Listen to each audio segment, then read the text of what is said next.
Jack. Gap. The book club from hell. Hello everyone, this is Jack with the Book Club from Hell, doing an intro for this episode where I get to talk to Felix McNamara about his upcoming epic poem. I guess, it's described as an epic poem in the blurb, so I'll just go with that. What could loosely be described as an epic poem called Atrocities, coming out with Hyperidean Press. Really, really good. I really, really like this book. I recommend it a lot. Links to where to buy it and everything will be in the show notes. Also have an event coming up where a number of Australian writers, we all know each other, including Lucas Smith, Felix McNamara, whom I'm talking to in this episode, Jack Norman of Sleep Capricorn fame, Matthew Sini of the Getting Lit podcast, Ivan Niccolai, who's been on this show talking about his short story collection, Like You Have a Choice, whose book, The Swear Tax, or currently called The Swear Tax, I have read a draft of, and it's excellent. I really, really, really look forward to that one coming out. I'll hopefully get him on the show to talk about that later. Liam Blackford of the Stud fame, he has been on this show talking about a draft version of The Stud. The Stud is now being edited again. It's going to come out with Verderon Press. Really looking forward to that. Russell Walter of the Substack Review. He's also going to be there. There might be other special guests to be announced. Anyway, that's on the 21st of August. Also, I'm going to be there. I think I forgot to mention. I will also be there. We'll all be doing readings, be reading fiction. It's going to be upstairs at Bar Lingo in Thornbury in Melbourne on the 21st of August. If the venue changes for whatever reason, I'll let you know. But I'm looking forward to it. It's going to be the first reading of all of us Australian writers together. It's going to be a lot of fun. I'm really looking forward to that. In terms of other things to shill, I've been reading, this is unrelated to the episode, but I've been reading, I've almost finished The Quarrymen by Caleb Cordell. It is a fantastic book. You should absolutely get it. It's out now with Bonfire Books. Caleb Cordell he's just not in the mood to podcast, which is fair enough. So I'm probably going to get Lucas Smith, the editor of Bonfire Books, who has read The Quarrymen something like 4 times, on the show to talk about The Quarrymen, because it is such a good book. You should absolutely get it. What else? I have a book coming out in October, Audience Capture. It's about Atlas and the Shruggers, a right-wing band, so incredibly popular that they are effectively world government of a world where everything meaningful has been boiled down into easily saleable aesthetics, and it's about the process by which they stop being the most important band in the world. A new aesthetic movement comes to replace them through a series of increasingly elaborate and absurd conspiracies. It was inspired in part from reading conspiracy thrillers and enjoying some of the silliness of just how convoluted the plots are. And so I thought, well, what if I have a book where I just push that concept of absurd plots and conspiracies very, very far, to the point where they take on a life of their own and escape the hands of the people who thought they were using them as tools to attain power. Anyway, that's going to be out in October. Pre-orders are up on the Bonfire Books website. I'll include a link there. The Bonfire Books website also includes a link to where you can get Caleb Cordell's The Quarrymen, which you should absolutely do as well. We've got a Patreon account for this show. We've also got a Coffee account where you can make one-off payments. Payments for the show really, really help. Not really making money on this. We're breaking even now. Huge thanks to everyone who is contributing to the Patreon at the moment or who has made payments through Coffee. I think that's everything I had to say. Enjoy the episode. Felix is a really, really cool guy, and Atrocities is an excellent poem. And I get it when it comes out. Links to everything in the show notes. I'm just telling you to buy a bunch of books because they're all excellent. Go get them. All right, on to the episode. Thanks. Yeah. Yeah, so shout out to the Scientologists too for that. But anyway, you've got Corporate Total Art on Substack, where you're mostly publishing poetry. Mm-hmm. Are you publishing other things there too? I was doing, I guess when I started it was probably mostly essays, and then increasingly it's been poetry. I do a lot of essays elsewhere. Then I guess like with Atrocities, there's quite a lot in it that's also not poetry. Like there's dialogue, or it's not technically poetry in that there's dialogue. There are some essayistic parts where, certain things could maybe be categorized as like prose poetry, but, prose poetry is a kind of like ambiguous kind of made up I still don't kind of quite know what it genre. means. So it's like, I think most prose poetry is just prose, and it's kind of obvious Prose with line breaks. Yeah. So, yeah, I think the book contains quite a lot of stuff that is actually not poetry. But then I think on Substack, recently it's been pretty hardcore in terms of being mostly poetry. But yeah, I have done quite a lot of essays or prose stuff on there, and I think increasingly I think combining poetry with prose is probably something I'll continue to do for quite a while. But yeah, Atrocities is it's an unusual work. It's I mean, I'll just call it a poem because I agree. There's a lot in there that kind of stretches the definition of poetry, but it's mostly totally. The skeleton of it is a poetic work. It's a weird 4-part poem, swinging back and forth in time between 1994 and 2024. It has a look at the dead soul landscape of the end of history, the sources of new life springing up in the soil that we thought was infertile, but really isn't. It's got a lot of pictures. I didn't quite expect. You mentioned to me offhand that Udith was having trouble with formatting the pictures and getting the pictures printed. I didn't expect there to be so many pictures. Yeah, yeah. It's got Oprah interviews. Yeah. The Oprah interviews are excellent with Marvin Heemeyer, also known as Killdozer. Tucker Carlson, Mike Kelly. You've got Jeffrey Epstein in prison talking to the toilet demon of Ramzi Youssef. You've got the archetype of Episcopus vagrans wandering around. I didn't expect it to be quite as funny as it is. There's a lot of pathos in it. I was lucky enough to hear you read it out loud, or at least parts of it, in Berlin at a recent event we did with Hyperidean Press.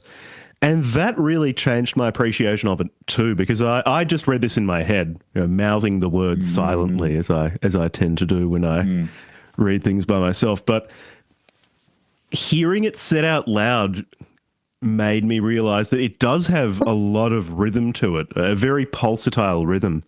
So if people pick this up, when people pick this up, which you really should pre-order this, read bits of it out loud. It has a very odd rhythm.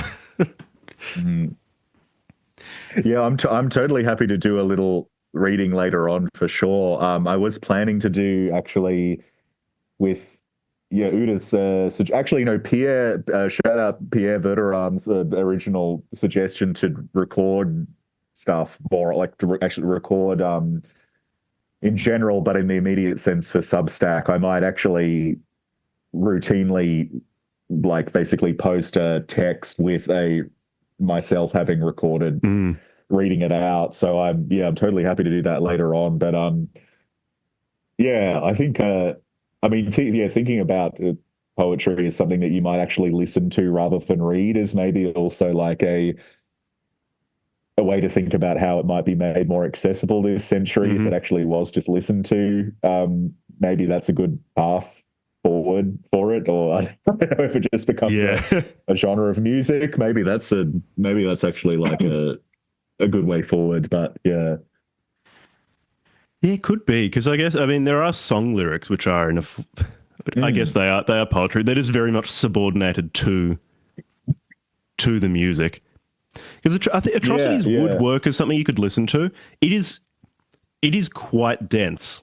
You can get a lot out of this by sitting with it, but because of the rhythm, and then there are just a lot of jokes. And I think you would be able to really enjoy this just listening to it for the first time without any background. Oh, actually, before I ask you more about Atrocities, we have an event to shout out too in Oh Melbourne. yes, yeah. We've Yeah. got a reading night coming up, 21st of August at which bar was it? Did the Thornbury one end up saying yes? Yeah, upstairs on the posters at the moment. It's upstairs at Bar Lingo, Thornbury, Melbourne, 21st of August, Friday, 21st of August, 6 p.m. Oz Nason / the New Oz Cunts reading night featuring. Should I do the Yeah, shout list out everyone now? because we're Yeah. all there except Lewis So Wilson, but I think we should get someone to read out his work too. yeah, so shout out, Lewis Wilson to begin with, who physically won't be there but will be read by someone ideally, and then in the flesh it'll be Lucas Smith, myself, Jack Norman, Jack Cuthbertson, Matthew Sini, Ivan Niccolai, Liam Blackford, and Russell Walter. That's the first physical event of New OzCon / Oz Nasons. A new movement with international bars and fans. Yeah, yeah. International buzz and fans and a number of people who are convinced that we're the next brown shirt wave. I'm not sure any of them have actually read anything that we've written. It would be very hard to read No, Nazism no, into Atrocities. This, yeah. Well, no, we're just getting the Dime Square type treatment. I think we're getting that. We're getting we're getting that kind. I mean, it's very different to Dimes. I mean, we did think we had some Dime Square associated people supporting us digitally. So thanks to those guys. But it's also very different to that in the sense that it's very specifically people who are making books, I guess. It's not it's less I guess less mimetic than that phenomenon was. Yeah. yeah, and a whole lot less aesthetically unified. I can't Yeah, really think yeah, no, of it's totally any aesthetic similarities between any of us. no, it's very, very pluralistic. It seems to kind of work in just a kind of I mean, the group chat seems to work very well, but there's a kind of a shared the generosity for each other or something, Mm. and then you have totally different kind of pluralistic kind of characters, or pluralistic as Liam said, very different forms. I mean, there's already been Matt Sini wrote an essay that seems to be getting a lot of attention that kind of talks about the scene or the movement or whatever a little bit. See what the name of that essay was. So shout out to the essay by Matthew Sini, How Writers Lost Their Nerve on the Literary War Between Personalities and Profiles. So there's a little bit of a write-up of us there. Yeah, I'll link that one in the show notes. Yeah, nice. But with Atrocities, what is it about the period between 1994 and 2024 that so inspired you? Yeah, so I think there's a lot of the symbolic markers are on some level very meaningful, and in another level are kind of like in some ways kind of misdirections, in the sense that it could easily be. I mean, the way it makes a lot of reference to the end of history and Fukuyama and sort of stuff. Fukuyama's end of history in various ways that I've written about in more like essayist in non-fiction. That is, I mean, in essays and things, that sort of previously has been an area of thought that I'm interested in, and that's not the big symbolic numbers for that are typically 1989 or 1991 or 1992, depending on how you point out the death of the Soviet Union in various ways, or the collapse of the Berlin Wall, etc. And so 1994 is the year of my birth. So it's like a flag towards a kind of a auto-fictional, autobiographical thing, but that also the book is totally anti-autobiographical or it's anti-auto-fictional, but then I thought like, oh, I'll make it start the year I was born, because in some sense everything is autobiographical, everything is auto-fictional, and nothing is auto-fictional. So it was sort of playing on that in a way. And then so in some ways it's meaningful in the sense that it's the year I was born, but it's also completely simultaneously not meaningful because that's kind of irrelevant to because I had no experience. I had no experience of 1994 in my memory. But I also wanted to do this weird sort of autobiographical flag thing that just in the end is kind of meaningless. But I also like, because I have it depends on Udith's willingness to publish books in sequence on this or following books, but I do have the interest of treating this as a serial thing that ultimately would add up to a kind of like a doorstopper in 10 years time. It'll be like 1,000 pages. Yeah, that'd be excellent. And, so that's because it ends on a cliffhanger. It ends on a Jeffrey Epstein in hell cliffhanger. Yeah. So it has a kind of very South Park episode-esque ending that I think people will either love or hate in the way that I suppose intend totally for polarization. But it is a book for people who grew up on South Park for sure. But there's the idea. I mean, I've already started doing the thing that comes after this, and that is mostly set since 2024. I mean, it's like kind of written over the last 2 years relating to events in history since then, including things like the Iran War and various things. But I then also hope to jump backwards in time and go before 1994. So the idea is, once it gets to this kind of 1,000-page tome, beginning with 1994 is a kind of a symbol of when I was born, but that line in the sand will be kind of arbitrary in the end, because I mean the earliest date might be like 1294 or something. It might go back into the Middle Ages, or it might go back to the beginning of time. I'm not sure yet, but so that's basically the answer there. But I wanted to do 30 years, and 2024 I think is a more symbolically powerful year than 1994, because that was Trump's re-election, which did feel very much like a kind of a shift in the tectonic plates of history in various ways, and that 2024 is definitely very symbolically powerful on a kind of objective level, whereas 1994 is relatively arbitrary, except for a kind of a personal position. So I guess that's how that ended up working in the end. But I think there's kind of a tension between, in each of the cantos that have they're each defined by a year in history, and the relationship to that year is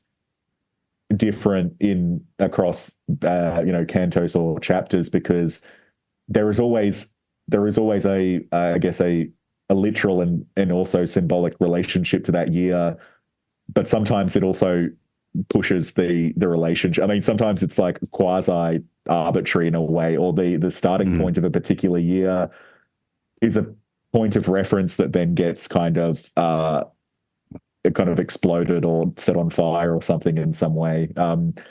So it has it's a very ambiguous relationship to the periods of time that it flags throughout the book. Yeah. Yeah. One thing I really appreciate about this book too is that, so in your answer there, someone could be led to believe that this is a very dense, quite a dry work, because there's a lot of theory involved. And there is, if you want to read it in that way, this is a theoretically really interesting work, but you don't have to read it that way. I'm always very impressed when people can write in multiple registers at once. And yes, this has that theoretical register. This has that just a register of pure aesthetic enjoyment. As I said earlier, there's that rhythmic quality that's very enjoyable, and then, like I keep bringing up, it's just really funny. You you just there are ridiculous situations which are funny, and then you tell out and out jokes in this as well. So you've got all of that going. So if anyone listening feels like they mightn't enjoy it because they're not, I don't know, not versed enough in Francis Fukuyama's weirdo Hegelianism, then don't worry about it. You will enjoy this. But so when it comes to the end of history, what is it that you found or find so fascinating about it? Because a lot of this book, I mean, because I lived through, I mean, I was 2 years old when you were born, so we've lived basically the same period of time. Like a lot of the things you brought up in this book really did bring back memories of times, and there's a specific feel to, especially in Australia, observing, say, the Obama, so like upswell of optimism around Obama in the United States, which was reported like crazy in Australia, and reported as this is the end point. This is what it is going to be forever until the heat death of the universe or the end of days. Or maybe the infinite upswing of moral and technological progress. This book really, really did bring me back to those moments, and did make me realize that actually, that time is finished. And maybe it was 2024, like you said, when the 20th century finished. Maybe someone will put it at some other date, or a less a firm date than a period of time. But this book did bring me back. So what is it about that period in particular, and Fukuyama's theorizing of it, because he's brought up a lot, that you find so artistically inspiring? No, it's a really good question. Just trying to think of the best way to answer it. I think I think that I mean, in some ways it's a very kind of metafictional kind of text in a lot of ways, because it is, I mean, it's or sort of like meta aesthetic, in the sense that it's dealing with the question of how do we do anything, or how do we have a kind of a aesthetic appreciation or an artistic movement, or I mean, I think like everyone has mixed feelings about terms like avant-garde in the present, but it's certainly like I'm not hostile to the term either, but like I think like just the question of what if we're interested in art, and especially I guess in our context like literature or literary art in the present, we've lived through these decades of very stale institutional culture and very, very uninspiring stuff.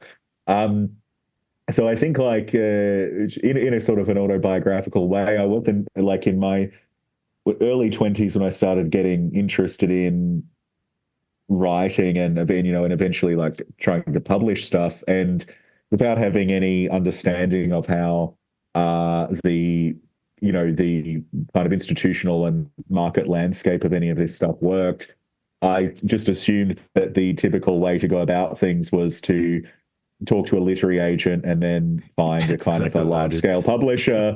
And it's like, I actually found really quickly, got along really well with a literary agent who was, seemingly was willing to support me on a quite a weird novel, but it just totally fizzled out into like it totally kind of died in the arse, I guess. And then you're in this position where that was like totally the era of like identity. Like, I mean, it hasn't really ended in a lot of ways in institutional culture, but I mean, the difference now is that everyone knows that it's dead and stale, whereas at the time, like, people seemingly, really believed in a kind of identitarian kind of end of historical, kind of culture as being the only option. And then I think it was actually like a really big moment for me was actually, and it's sort of like, I think Substack was still around, but I wasn't really on it at the time. But quite important for me was actually finding out about sort of the rise of Matt Garsder. So like, I mean, like shout out to Garsder, who's been on this show as well. But it just sort of clicked for me in that time, in sort of COVID era. Like, you know, I saw some articles about the stuff he was doing, and you know, I've still never seen any of his plays. I've read them as scripts, and I read his Substack, and I read a lot of his stuff, his novels, etc., a writer's diary. But I just realized, like, you actually can do something. You can actually just invent your own institution, and you can actually do something totally outside of the institutional culture. And I, you know, discovered him, and then emailed him. And I think anyone who knows him knows that he, you know, he replies in like 1 minute kind of thing. Or he did, at least at the time. He's very, very easy to. I think maybe that's less the case in the present. But at the time, I think he'll still try, because he is remarkably hardworking. I mean, you can put his success down to a number of things. Like he's very talented. He's good at self-promotion, but he is also just hardworking, and he's been at it for a while. He didn't come out of nowhere. So yeah, big shout out to So I kind of realized he was kind of a person, and I mean the fact that he was willing to talk and share books and things was like important there. But I think in terms of I think that was a period of time in which I realized that the decline of the end of, or like the end of history, which is something that the title of a book that the guys who run the BungaCast political podcast wrote a book about the end of history around that time as well, with Zero Books, who used to do like Mark Fisher stuff, and Angela Nagel and whatever else. I think that press has kind of declined significantly since then, but at a certain time they were doing interesting stuff. But I kind of realized with Garsder, and then probably some of the Dime Square in general, even though I think he's one of the main people doing stuff that I was interested in. He actually fucking writes books. Yeah, he actually does books. Yeah, so he, I mean, so he was like one of the people where I realized like the ideological breakdown, or the ideological collapse of end of historical liberalism or neoliberalism, whatever you'd want to call it, just like sort of like monocultural kind of situation.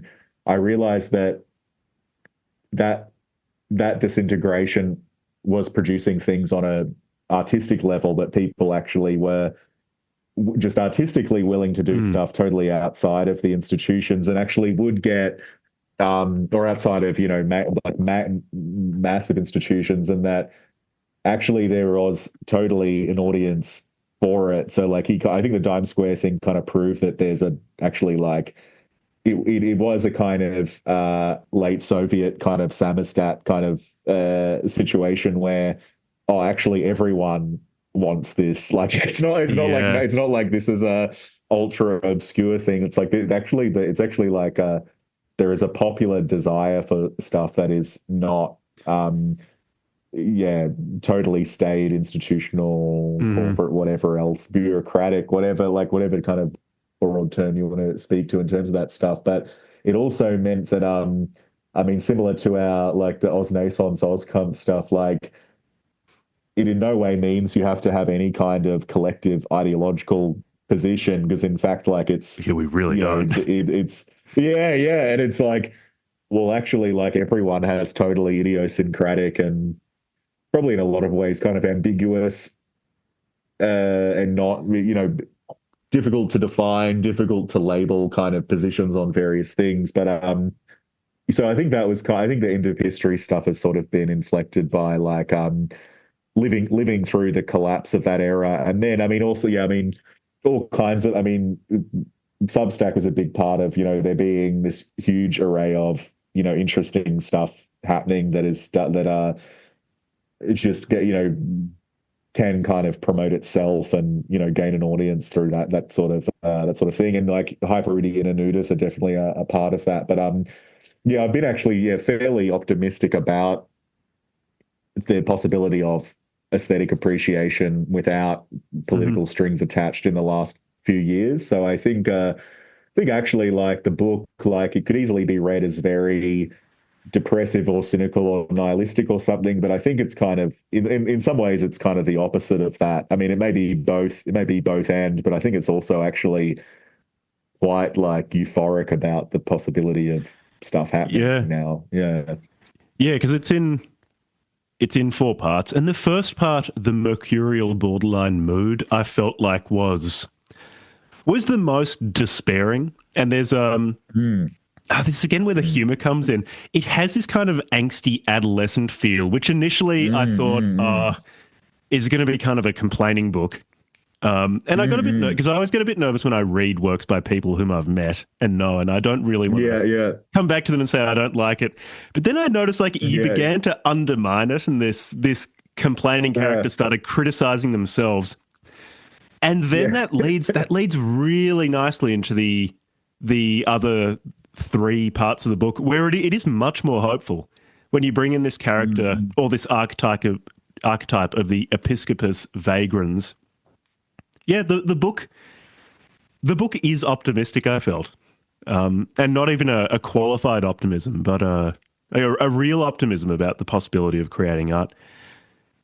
mm. Was that an intentional narrative arc sort of front load it with that doom and gloom kind of thing, and then have that just fall to pieces? In some sense, mirroring the end of Yeah. history falling apart into something more generative. Yeah, I think it's hard to, in some ways, it's hard to remember as well, which comes with the intentions. But I think if that's the way that the arc, I think as a reading, I really like your reading of it in that sense because yeah, I'd actually be really really happy for that to be the dominant reading. I think the whole thing could also be read in a deeply, you could read it as deeply ironic and depressive in a kind of quasi, I guess, in a sort of Nietzschean register. But I think I also sort of read Nietzsche as actually being ultimately kind of hopeful, a hopeful kind of writer, oddly. So I think no, that totally is like is a reading that in an arc that I think I'd be really really happy with. Where in the end it deals with the possible kind of the possible uh I guess what would you call it, like rehabilitation of the soul of Jeffrey Epstein, that even he can be redeemed, that he can make his way back. He joins a theater company and can maybe make his way back in some way. So yeah, that is that is a cliffhanger to be resolved. But yeah, I think that yeah, that I'm very happy for there to be a kind of a very hopeful reading of the book. And I mean, yeah, I think all of the most depressive, it is very much a self-satirization of a sort of like Welbeckian nihilism. Hmm. And, I think like, I mean, when I'm actually like, I mean, Welbeck comes up in the book a lot. I actually haven't read him that much. Like he's much more of a symbolic figure or character than a kind of a literal influence, I would say. But, I think I do really appreciate his body of work as being, very important in all kinds of ways, and and actually also, kind of inspiring as well in terms of, the ability to do something over the last couple of decades in a way that's not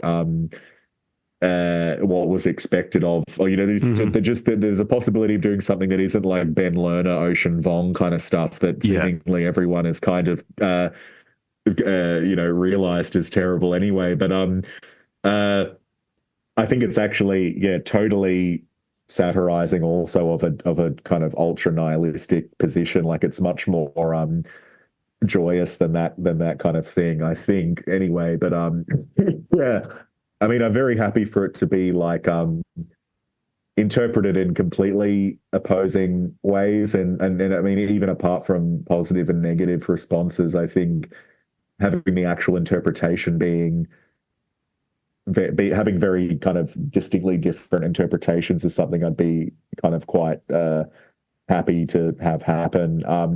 It is like I flag in the book Mike Kelly, who, I mean, for people who are more interested in literature than than anything happening in contemporary art, which I mean is also me as well. But Mike Kelly is someone who, I mean, has been dead for kind of 15 years now, but someone who, I mean, people like Adam Lehrer have written really interestingly about Mike Kelly's work, but he kind of is in the book, and I find him really interesting as an artist who's very difficult to define, but I think also anyone who's familiar with him will realize that I'm quite indebted to him in a kind of an odd way. But uh, he also, like, with respect to the way people reacted to his work, he is sometimes defined as a postmodern artist, but I think he didn't embrace a kind of death of the author thing so much,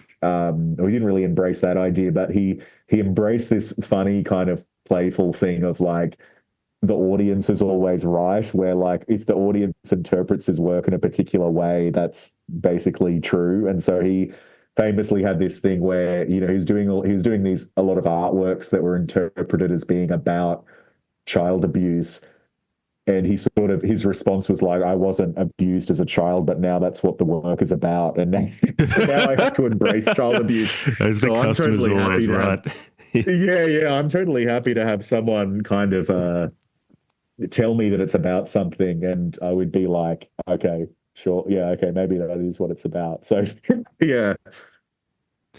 Yeah, so one thing actually, you suggested that I read a brief piece, a manifesto, an article, whatever you want to Mm. call it, on Keeping It Real art critics called Ennobling Portraiture after I'd read Atrocities. And I did find it interesting the way it does shed some new light on Atrocities. It was a really interesting piece about, it was concerned with how to create art that reflects the artist's position as existing within and not above existing power structures. It's the artist is not one who can, I guess, in the 19th century romantic sense, is like step aside from society and observe it from a God's eye view.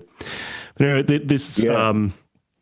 an art which not only acknowledging that positioning of the artist, but it's also one which can accurately describe where power presently is, where it comes from, its religious or its metaphysical springs. And I just wanted to read out a quote from it.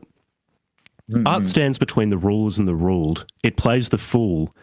This fool role is fundamental. Shakespeare is also a fool. It is not just about literal jesters at court. Art is an intersubjective, playful interface that allows both ruler and ruled to step into each other's shoes. It is inherently humanistic, but not in the sense of slave morality. This is the ennobling portraiture we are developing. So do you see Atrocities in that way? Do you see Atrocities as ennobling portraiture of the end of history? Yeah, I think that's a really good question, because I think I actually with Kirak,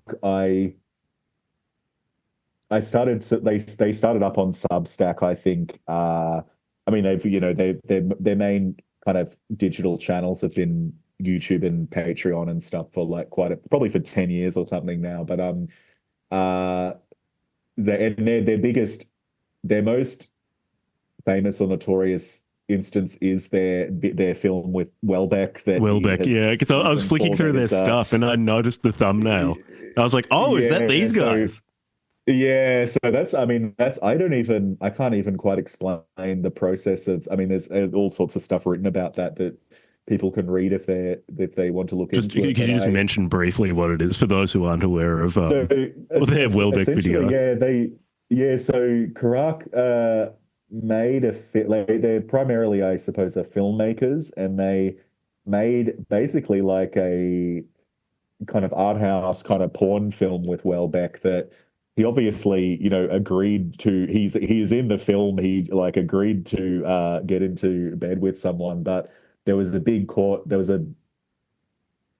three controversy, I guess, court around cases where he release. tried to And have it blocked? yeah, so he wanted it blocked, and I don't know actually the end. I think it's still out, so I don't know what the status is. And I think actually Ennobling Portraiture might have been published since then. I think it came out after I finished writing. I and I have I mean I've kind of Karak and I are sort of mutual subscribers, and I've spoken a Mm. bit to I've said to Stefan that I'd like to I think I've actually sent him the PDF of the book, but we'll send him the physical thing as well down the line. But uh when I read that Ennobling Portraiture essay, I actually did totally realize that, oh, this is actually, as you said, like this is exactly kind of the sort of thing that I'm hoping to do, in a sense, in that it's not I'm not really I'm not critiquing anything, and it's not a critique of anything. It is a portraiture that is just dealing with the situation in which it's kind of locked. And so there's people like characters like Tucker Carlson, etc. Hmm. In the book, who in a certain sense are not characters. Like they're sort of like meat puppets or symbols. Like they're kind of very they're like the when you encounter someone in a dream, and it's like there's not a you're not you're not encountering someone in a dream who has a psychological profile behind them, because it's just your mind projecting them. Mm. And there's a very kind of there is a kind of a metafictional kind of, I guess, to some degree, or symbolic kind of nature to those people as characters. So whether or not they even are characters is maybe up for grabs. But as far as Tucker is a character in the book, like it's certainly not a critique. It's neither a critique nor a endorsement of him nor of anyone else. It's like there's not a critique of Epstein, because it's like, what's the point of critiquing Epstein? What's the point of critiquing Yep. any of these people? It's like it is a portraiture that just deals with the fact that these people are significant regardless of whether we like them or not. And with I think with Epstein, like people, I mean, I think plenty of people are probably totally sick of Epstein as a name or as a cultural phenomenon. But it's like I think if the book has a position on people like him and Tucker, who, I mean, they're not of the same category of person, but I mean Epstein and Marvin Heemeyer or these kinds of people, like uh you can roll your eyes at people who are ultra conspiratorial, ultra obsessed with Epstein law in this kind of obsessive way, but it's clearly the case that he is a part of culture enduringly in a way that is inescapable, and Hmm. is kind of a part of secular mythology. Like he is a kind of mythological character. So is Trump. So is, I mean, Marvin Heemeyer is more obscure, but he is kind of like an Achilles kind of character for our time, I think. And it's like he's a kind of a character from the Odyssey, and Mm. there's like I mean, I but mean, the yeah, the the fact kill that the the Odyssey, killdozer had no Achilles heel. Well, I mean, I get it did no, collapse no, it was, it collapsed a basement roof, but the killdozer yeah, itself yeah, was never felled. It was just immobilized, so it does one better than Achilles. yeah. No, it was In some totally the sense, okay, Killdozer is, if yeah. I can derail things, do you think Heemeyer or the Mm. killdozer itself was the mythological figure, the Achilles? Because Heemeyer is a Yeah, that's a good very question. Yeah. amb- ambivalent figure, because a lot of it was about Mm. a property dispute in Granby, Yeah, Colorado. yeah, Like it was for completely mundane reasons. Yes, he claimed that God talked to yeah, him in a hot tub and told him to to destroy Granby yeah, yeah, with the Komatsu bulldozer. But I feel like Heemeyer is just too compromised a figure by petty human emotions to be truly mythological. But the killdozer, yeah, yeah. that to me, Mm. that's the true mythological object. Yeah, no, I think that's a really good position. It is like, it does, I think the Killdozer is of the same kind of category as the Trojan horse, Mm, or I don't know, like it has the kind of, it is as an object, it's like it does have more of a personality than its operator, I suppose, or hmm. it's a kind of a golem or something.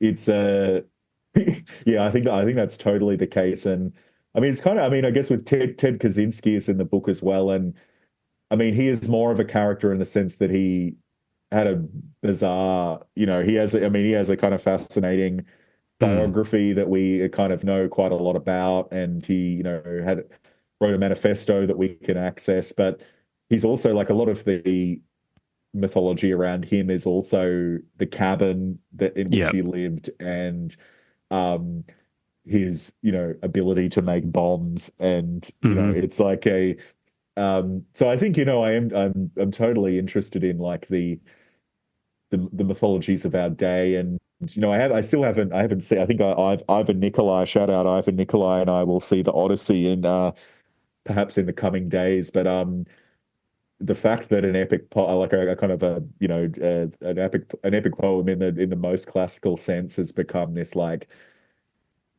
major pop cultural phenomenon this year Hmm.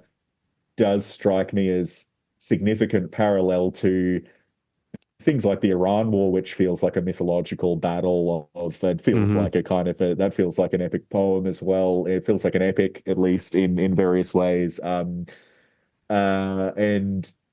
there, yeah, I feel like there is a something I would like to kind of keep pursuing in the kind of iterations of this project that will come after Atrocities and the kind of subsequent books or chapters. Like there is a certain I think the Carac's ennobling portraiture thing kind of points towards like, in some, I mean, I think Carac, little Stefan in that manifesto is very clear that, he's not advocating for a return to 19th century or pre-modern art. He doesn't want, Mm. classical portraiture, or, no one wants to read medieval or even like Mm. real romantic poetry is not something that anyone really wants to read. But um, there is a kind of much more of a imperial quality maybe to the present that is also a post end of history thing that, it does feel like we're living in an age of empires again. A lot of Yep. people have said that, like,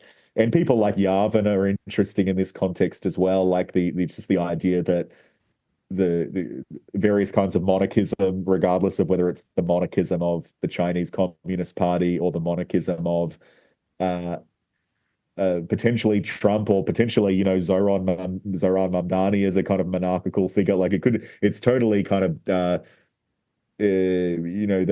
I think that kind of, the idea that there might be in some ways, a return to a more kind of imperial and kind of weirdly mythological time, but in a Hmm. way that's also hyper modern, ultra modern, and inflected by AI and all kinds of things. I mean, I think that's kind of is something that would be is actually, very inspiring to reflect on aesthetically or artistically, regardless of whether you're writing or, regardless of whatever it is that you're doing. I Hmm. think it is actually a fertile time. So that is probably where the hope lies. Yeah. Yeah, yeah, yeah. And in Atrocities, a lot of the hope began to come in this figure of the Episcopus Vagrans.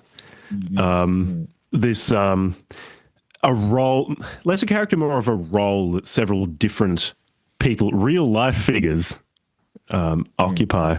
The Episcopus Vagrans as the wandering bishop, one without authority or recognition in a major Christian church. And this might be because they were irregularly consecrated. They might have once been properly consecrated, but later excommunicated. They might lack a diocese and so on. And so you've got a few episcopi, Mhm. vagantes, or whatever Mhm. the plural is. Yeah, yeah, yeah, they got it. Yeah, yeah. Um, yeah, people like Mhm. Ted, like we've mentioned, Ted Kaczynski, Timothy McVeigh, Steve Bannon, Ramsey Youssef, Mm. Marvin Heemeyer, Norm Mm. MacDonald, William Blake. There are others. So how are you using this figure of Episcopus Yeah, yeah, yeah. vagrants? What do you see their role being in Yeah, yeah. this sort of grey area, this hinterland between the end of history and history again? Yeah, yeah. Um, yeah, cool. I think like so I think in one thing, maybe also to shout out, so by the time this episode airs, there will probably be a couple of reviews out for like ones like I think Justin Isis's one will probably be out by then. Hmm. But one that is already out is by uh um a guy called Adam Hunter, who does really nice kind of essays and things on Substack. But he wrote like a quite a short review where he kind of he didn't kind of talk at all about humor or anything in the book, which I quite liked that he did it. In a way, I kind of like found it interesting that he didn't talk about like comedy or humor in the book. He mostly focused on That's interesting because I thought it's prominent here, or at least I read it as being quite prominent. Yeah. I think, I think I'm totally happy for it to be read as like comedy in not in an ancient sense, but in a contemporary sense of comedy. I'm totally happy for it to be read as entirely comedic. But Adam Hunter's review, which I think is called, I think the title of the review is like "In the Eye of the Meaning Crisis" or something. But um, he focused on the kind of the theme of like the God hole, I guess, like the kind of like this sort of like, which I guess is parallel to the question of the end of history, but it's like, you know, the crisis of faith, the crisis of meaning, which is obviously a very old, you know, it is totally, you know, just the Nietzschean theme, but you know, before Nietzsche as well, it's a 18th, 19th century. It's, you know, it's been with us since the Enlightenment at least, but also, you know, easily could be something that you know, medievalists or, you know, all kinds of people could draw much longer histories in terms of that, the kind of crisis of the proof of God or some stand-in for God. But I think it is very much a Nietzschean inflected question in terms of like, you know, but I mean, what is the purpose of life in the 21st century? And so I think the other, like biographically, just, I mean, something that would affect both of us probably as well in relation to also, I guess, I guess in a way this goes back to the sort of the dime square kind of thing. But like suddenly in my like mid-20s, you know, Catholicism went from being, and I've sort of spoken to Nina Power about this as well in a video that's on my Substack somewhere, but like, you know, with my dad's generation of kind of Catholic or kind of often lapsed Catholic, but basically culturally Catholic at the very least. And I think like the stereotype of what a Catholic was in, you know, in the kind of Fukuyaman peak of the early 90s, it's like the sort of, you know, Sinead O'Connor era of what is a Catholic. It's like, you know, it's either a pedophile priest or some, you know, a Catholic fascist or something. And then suddenly in my mid-20s, the portrait of what a Catholic was like Dasha Nekrasova. And it's like, suddenly it's like the coolest thing you can be is Catholic, because the alternative proved to be so much worse. Like, a just kind of purely secular neoliberal consumerist whatever was so much more staid and meek and sort of uninteresting than a grey blob. Catholicism.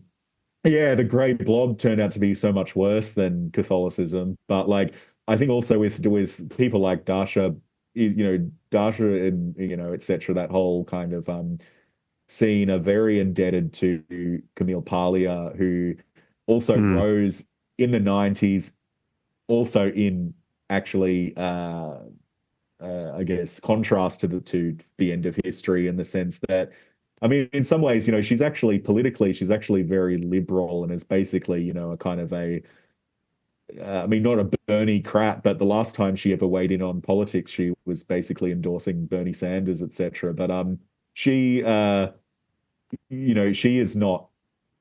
I think she identified as of the last time that there is any public kind of ledger of her religious identification. She did identify herself as being like a pagan atheist or something, but she is always, as far as I'm aware of, has been kind of culturally or like as artistically Catholic, in the sense that she has always advocated, she's basically always defended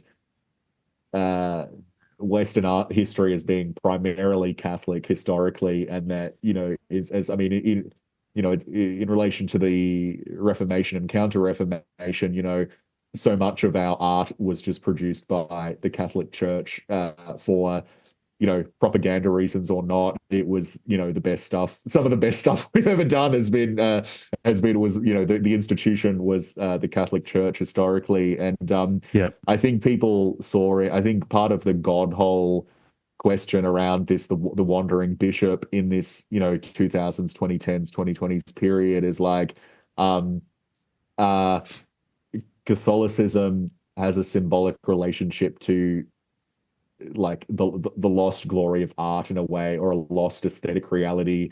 And I think a lot of the people, with the wandering bishop, the sort of the heretical figure, like most of the people, I realized most of the people I was kind of most interested in from, people around, Gaster, I suppose, Gaster is one of them, but like increasingly the people I was interested in kind of both intellectually and artistically, is as I kind of came of age in my kind of mid-20s onwards, mostly are people who are kind of in some ways like heretical in the sense that they're not easily defined in terms of a left or right political Hmm. compass. And I think that points to the fact that left and right in some ways don't really make sense on a macro level anymore anyway. Like we live in an era where, just like this week, Nick Fuentes and Hunter Biden had some collaboration. Like this is the era of the Fuentes Hunter Biden collaboration.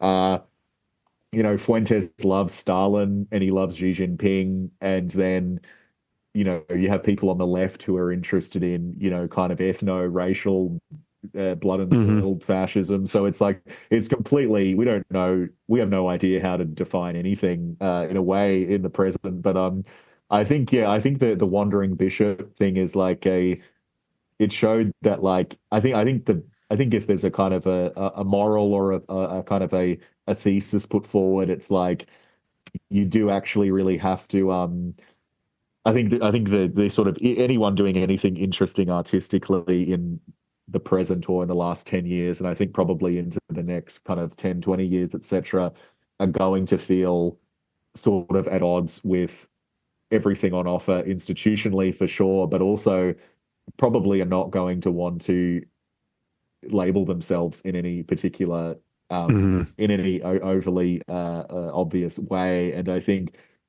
it's just immediately clear that the worst stuff on offer now is stuff that is absolutely kind of petrified of counter signaling a kind of an obvious a thing that has to be said, or a thing that has to be kind of identified with. And so I think that the heretical some of the people who are in a kind of looking over the kind of the longer history of people I'm interested on people who have influenced me, I guess, obviously, but people like Rilke as well, who a lot of the people brought up in the book are people who also literally wandered, who were literally kind of wandering in a physical Hmm. sense. And so there's I think the idea of the yeah this kind of figure who has some kind of deep, possibly kind of esoteric kind of sense of faith, but is in a sense kind of uh, culturally sort of deracinated. But um, I think it's an important kind of part of the book, but probably something that I want to continue working with. Yeah. Yeah, that was one of the most interesting parts of the book for Mm. me. One aspect that united quite a number of these, quite a number of the Episcopus vagrants you talk about is their relationship to usefulness or to utility. That Yeah, yeah, a yeah. pathology of the end of history that is I don't think you ever out and out say it, but I feel like it's implicit in this text that a pathology is almost the excess of Mm. usefulness, that everything has to be subjected Yeah, to usefulness in the future. There are too few things left totally. Yeah, useless. yeah, yeah. And you reference this interesting pair of Episcopi Vagantes, Varg Vikernes and Michael Ailig, whom you describe as pagans with respect to Oh, the end of yes, yeah. history and the usefulness there. And a Mm-hmm. corporate god versus pagan thymos romantic violence. Is that a fair reading of some of what you're doing with these figures? That having them stand against the Yeah. like just the desert, if you really do make your god Mm-hmm. usefulness and try to subject everything to that. Yeah, yeah, totally.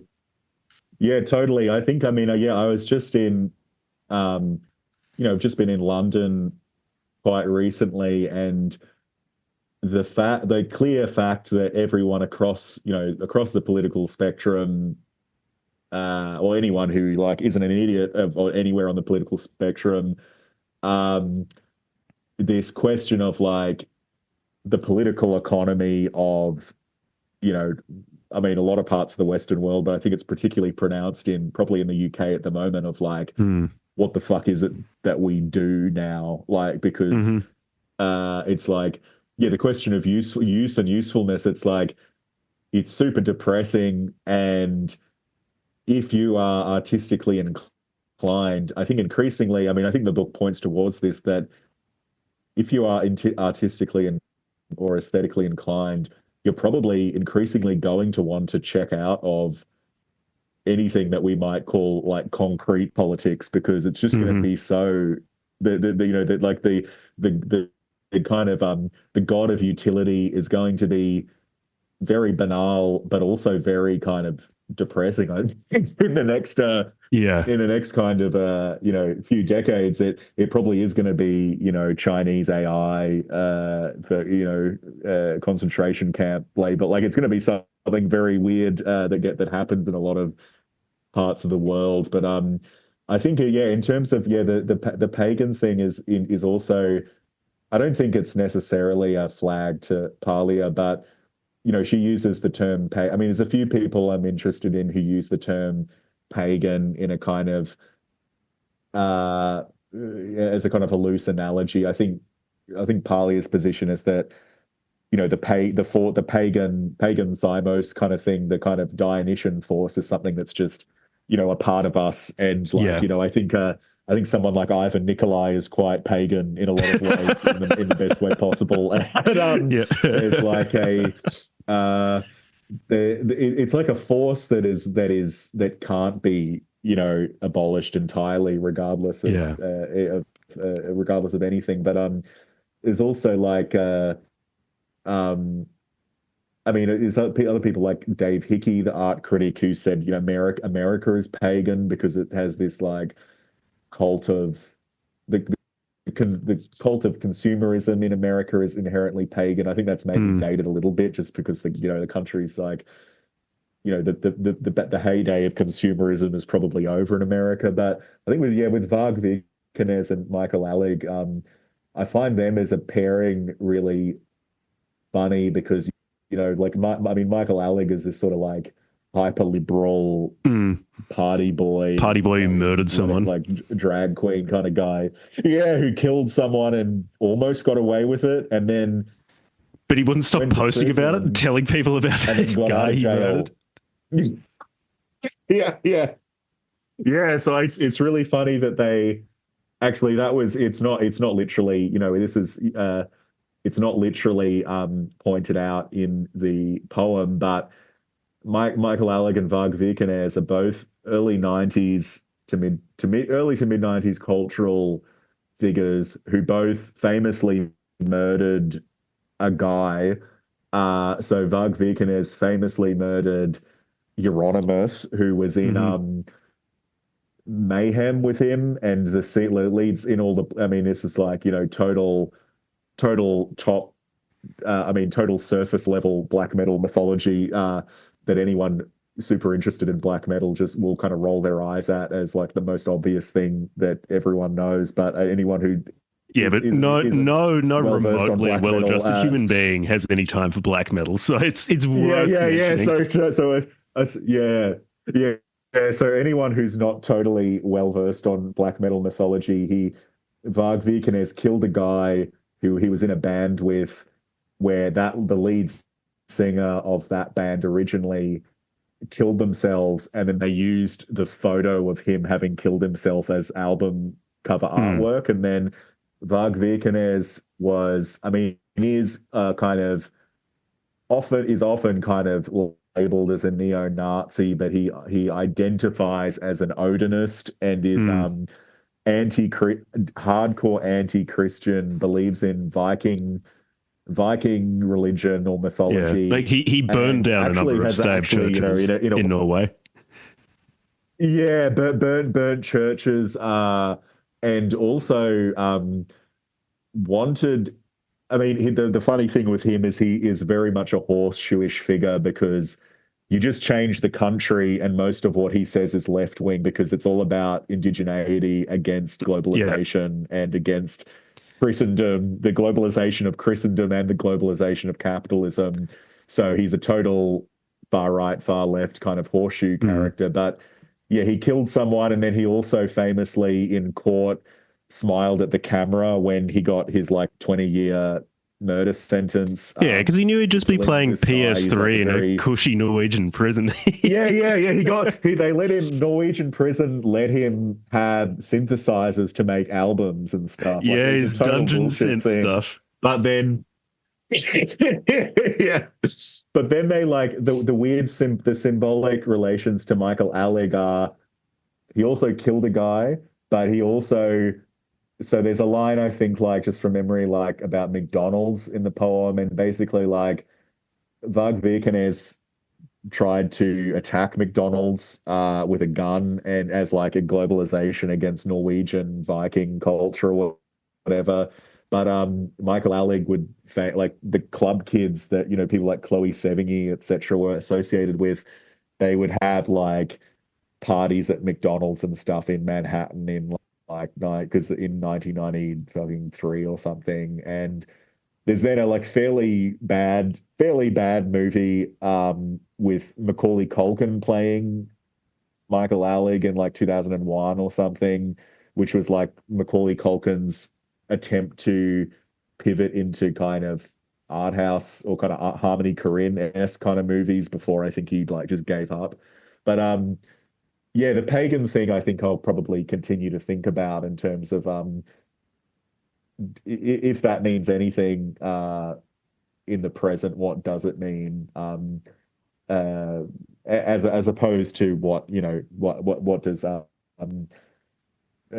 Christianity and a Christian ethic as well on the level of this. I mean, there's been a lot of stuff. I mean, the sort of Tom Holland stuff has been very popular in the last couple of years in terms of like, I mean, obviously a lot of our secular political morality is just Christianity by having been removed by a couple of, a few kind of degrees of abstraction or separation. Like most kinds of political ideology in the West are Christianity in by a different name. And if we're not into blood vengeance, if we're not into blood feuds, then we're probably probably like closer to Christianity than we are to paganism. But yeah.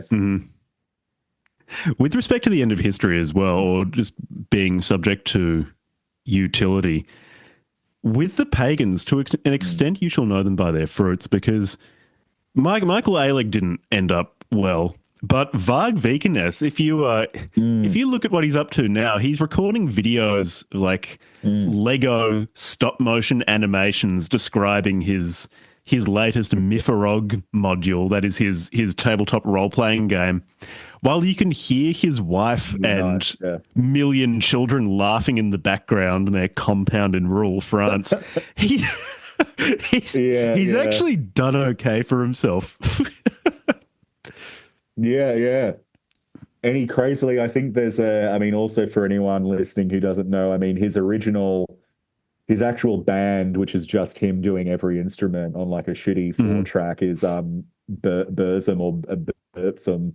And I mean, you will see I mean, I'm recording this from Melbourne. You will see at, not naming any names, though I actually could name some names, but you will see absolute hipster, generic, in a liberal Burzum hipsters shirt wearing Burzum shirts. Yeah, so like yeah, it's like you can, and I mean, weirdly, like, I mean, arguably that's a very kind of postmodern, kind of a phenomenon, but like, I think Kanye or Ye, there's a photo of Ye wearing a Bertram shirt. There's one with Chloe Sevigny wearing a Bertram shirt.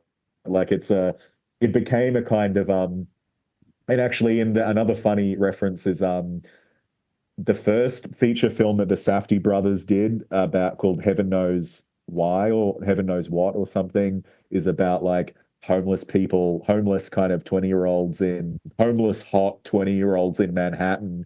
And one of the things that they like spend their time doing is going to public libraries in Manhattan to like just play Bertram songs on YouTube and sit there like watching the fucking like video with just like the still of the album cover. Um, so he's weirdly like, oh yeah, hyper. He's a kind of hyper contemporary character, I think, Hmm. because he's so at all. He's so kind of he's like kind of pretending to make Viking music, or pretending to make medieval Viking, kind of culture, and it's like he's actually like the most internet brained kind of Yeah, yeah, yeah, yeah. he is very much a demon of the internet. Yeah. Yeah, or even I think in many aspects his project of reviving paganism is a fundamentally modern project in that there's a Yeah. modern posture towards the past of seeing ourselves as uniquely scientific or enlightened. I mean, Varg wouldn't describe himself Mm. in those terms as scientific, but that we now have the conceptual tools that we can look Oh, yeah. back and from from an impersonal distance select the correct aspects of a culture or from different cultures and then synthesize those into something Hmm. more true today. It strikes me as actually Yeah. fundamentally Yeah. modern because Yeah. Yeah. Yeah. to be completely immersed in a culture is in some ways not to see outside of it or to take it for granted. Mm. I see Yeah. Yeah. that Vargist project, a lot of perennialism and traditionalism, like Evola and Gunon, I think actually is also fundamentally modern in that they're looking back and trying to synthesize from Yeah. all Yeah. of these Yeah. different cultures and religious traditions something that they say is representative of the ultimate truth. Anyway, but Varg is a Yeah. weirdly modern figure, although he would probably deny that. Yeah. I think that's totally right. And I think he probably foreshadowed like people like Bap in a lot of ways. Like Yeah. I think like Bap is very like a Varg-esque kind of character. And I mean the funny thing, like I think Bap is also hyper contemporary in probably a kind of an obvious way, but also like the funny thing with him that I don't know often maybe doesn't get brought up is that he did I mean I might be proven wrong on this, but I believe he has modeled his he long planned to model his kind of persona on Zizek basically in terms of like a philosopher, an internet philosopher with who would use I mean would have a kind of performance art character dimension to their Yeah. persona. And I mean which I think kind of I mean totally kind of makes sense. I mean, yeah, Zizek as well is like one of these like very interesting characters in the sense that I think he is in a lot of ways the kind of an artistic figure in a lot of ways Yeah. more so That's than what he's best anything known else. for, And certainly. Because how many people have read yeah, The yeah, Sublime Object of Ideology yeah, versus yeah. No, it's how like many people barely have seen anyone. Yeah, him yeah, just being funny in front of a crowd or having a ridiculous accent or yeah, facial tics? yeah, totally. And so I think he is very much a kind of performance artist, like kind of literary kind of performance artist. And but he also was, I mean, everything that happened from kind of 2016 onwards, he had I mean, weirdly, I think he has become more kind of like, I mean, it's also just aging, getting old. Like, I think he really saw the world, saw the world for what it was and the way that it was coming, in a very radical way in the 2000s and 2010s in a much kind of more agile way than a lot of other people. And then I think since the kind of 2020s is he's done less and less interesting stuff as far as I've seen. But like I mean, I think it'll be really significant when he dies. That will be like a real Yeah. line in the sand of a new era. But yeah, he's kind of like he's sort of like the sun or something at the moment. Like for kind of decades, he's been like this sort of like I don't know, this sort of like all omnipresent kind of energy or force that I think I think it'll make a big difference when he is actually dead. I think that'll be Hmm. I think that'll be a uh yeah, I think it'll be a sad thing, but also something that will force us to realize that we're in a post-Zizekian kind of age or something. But yeah, Yeah. Yeah. Yeah. You actually, one thing I really do like about this book is that, okay, so most of the time when people open a book with a quote, the quote I think yeah, doesn't add anything.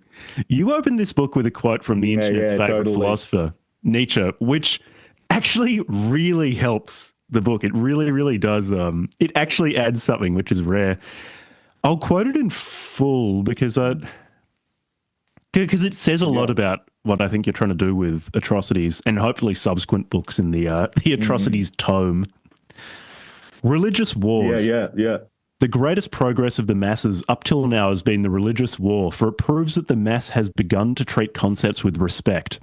Religious wars start only when the finer quarrels among sects have refined common reason so that even the mob becomes subtle and takes trifles seriously and actually considers it possible that eternal salvation of the soul might hinge on slight differences between concepts. And that's from The Gay Science. Do you think such religious wars, and we can define this broadly, are reigniting? And are such wars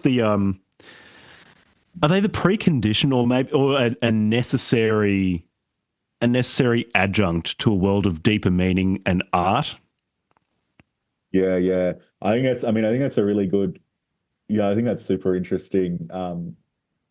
Because in one sense, I think you could easily read that Nietzsche quote and think, oh, the way that I'm invoking that is a totally obvious kind of woke versus anti-woke thing that it's like, well, the religious war is trad versus lib or whatever. But it's like, I think actually like that kind of woke era or that woke moment was actually totally prior to the era of religious wars. If you think Hmm. about religious wars in terms of like, I mean, recently, whenever I hear someone still say something like alt-right, Hmm. and then I sort of, they refer to something as alt-right in the present, and it'll often be like Trump or someone.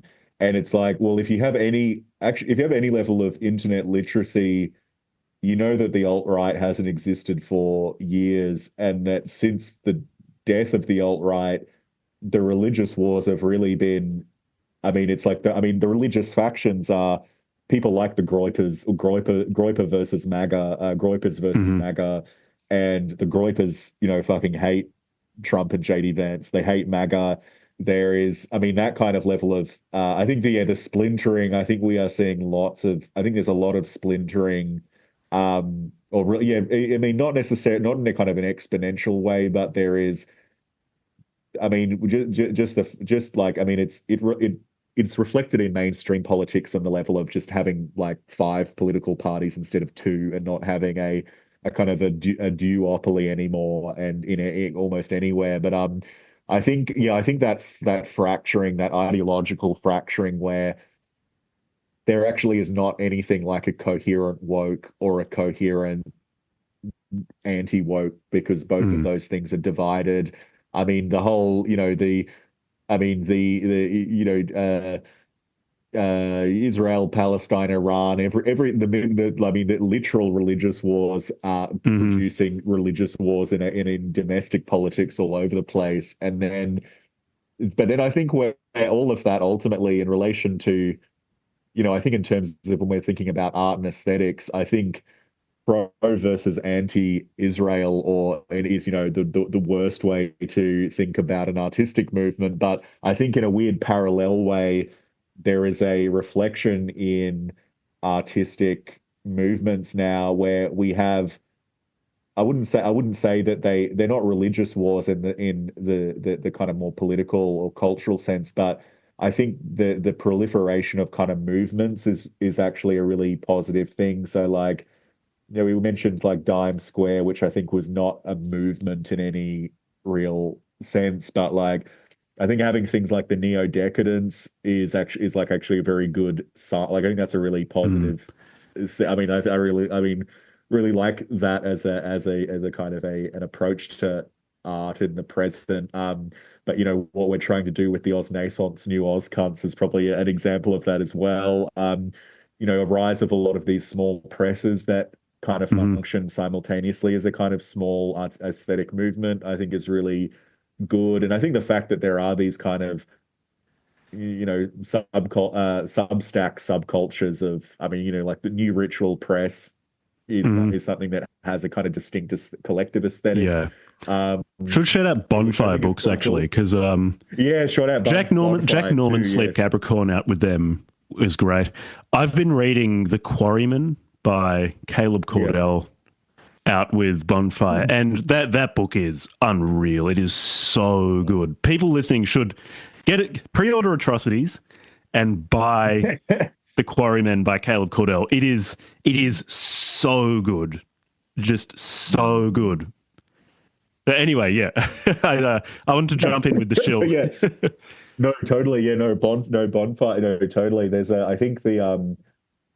I think small presses having a particular aesthetic orientation is like a really positive thing. But then I think like relating it back to Nietzsche, and like when Nietzsche wrote that quote, I mean, when from the gay science, if that's where that quote is Yeah, from. it is. The if you think about what happened at that time and following that time, I mean, you do get um, the late 19th century avant-garde and then the early 20th century avant-garde. And I mean, I don't think there's like at all I mean, for people, people have made all kinds of connections of our 2024-ish, 2026, 2016, 2024 era as being in various ways a throwback to either the early 20th century or to various parts of the 19th century in terms of there being a major historical shift in uh, civilization and culture and society in general in various ways. And I think like, yeah, I think that kind of like small movements are a really positive thing. But I think also like I think what's really nice as a thing that Substack, I guess, does really facilitate are these kind of loose, decentralized networks of people who are, um, not non-identical and are not card carrying in any aesthetic or political collective sense, but who have a loose network of kind of salon-esque Mm, relationships. And I guess that the best example, I mean, you recently did like Wyndham Lewis's Tar yeah, on the book club, right? Yeah, and like I mean, just the like that era of the 1910s and the 1920s, where you get this collection of people who are, in some senses, doing similar things, but also doing, quite different things that very have this different kind things. of, Yeah. yeah, yeah, Well, I and mean, you you had get say this in kind of, Paris, you yeah, had Hemingway and Joyce, and they're yeah, so different, as not just aesthetically but philosophically, in every meaningful yeah, way. They're yeah, very yeah, very yeah, different figures. yeah, yeah, totally. And we've got, I feel like there is a like, I mean, I guess like Verderan are a good example of this in London, where that is running on a kind of a salon. I mean, Hmm. it's literally Yeah. named after a, Proustian reference to a salon culture. But I think that, that, uh, yeah, this kind of like loose association of people who are united on the basic level of wanting to do something artistically, or being interested in being artistically excited by stuff happening. I do feel like the 2020s, I guess, has a dimension of that culture. And, that might mean that we're we're coming up to the Third World War. I mean, maybe that's what's on the horizon. I mean, plenty of people's bread and butter is predicting the exact nature of the Third World War. So it might be actually a useful horizon to give us some like inspiration for some books this decade and next decade. But yeah, I think that loose association is also something that relates back to the kind of the idea of the kind of wandering heretical figure who is not is I mean in a very broad sense is just not conformist in an aesthetic or political sense. Yeah. Yeah, and more in a deeper sense, the reignition of these religious wars. I saw as okay, so we've brought up Zizek, so I may as well couch it in his terms. When he talks about ideology, Zizek scholars will scream because I know I'm simplifying this a lot, but for brevity's sake, ideology is almost the easiest way you can identify if something is ideology is if it never presents itself as a series of metaphysical assumptions or a series of ideas or a series of beliefs. It is simply what is. Yeah. And during the end of history, we really had this.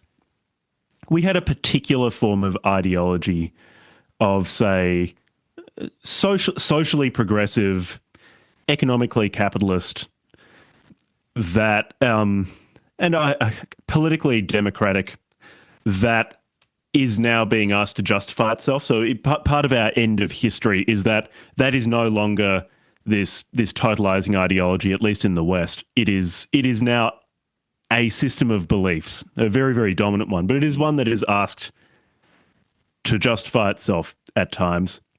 And the reignition of religious wars are almost the effects of people no longer being able to simply rely on, I believe in this, I believe in liberal democracy because it is, the sky is blue, I believe in liberal democracy. This has always been there. This is simply what is true. The religious wars are reigniting because people are being asked to identify, okay, well, what do I actually believe? What am I oriented towards when I talk about something being more efficient or more useful or having greater utility and so on? It is utility to what? What is it that I am doing more efficiently? And so I saw you examining the consequences of people beginning to be asked that in this work as well. I think part of it is in some of the funny, or I found funniest sections were the ones on ape on human violence. Oh yes, you talk about apes. You use the metaphor of the ape in many ways, including just plain jokes. But I think you give a Goethe quote, which I can't remember off the top of my head, is men untransformed by art are apes. And these untransformed men are those still living in an ideological world or are beginning to be transformed by being asked these questions of, well, okay, what do you actually believe? What are you for in a fundamental sense? Yeah. Is that a fair reading, do you think, of one of the things you're doing with this book? Yeah, I think so. Like, I think part of the which I guess this book points to a little bit. I mean, very briefly, Nick Land is kind of mentioned, and I mean, I think he's another interesting character of our era, where he goes from this kind of like Deleuze-Guattarian, broadly leftist 90s thing and parallel to Mark Fisher, Nina Power, etc., to then being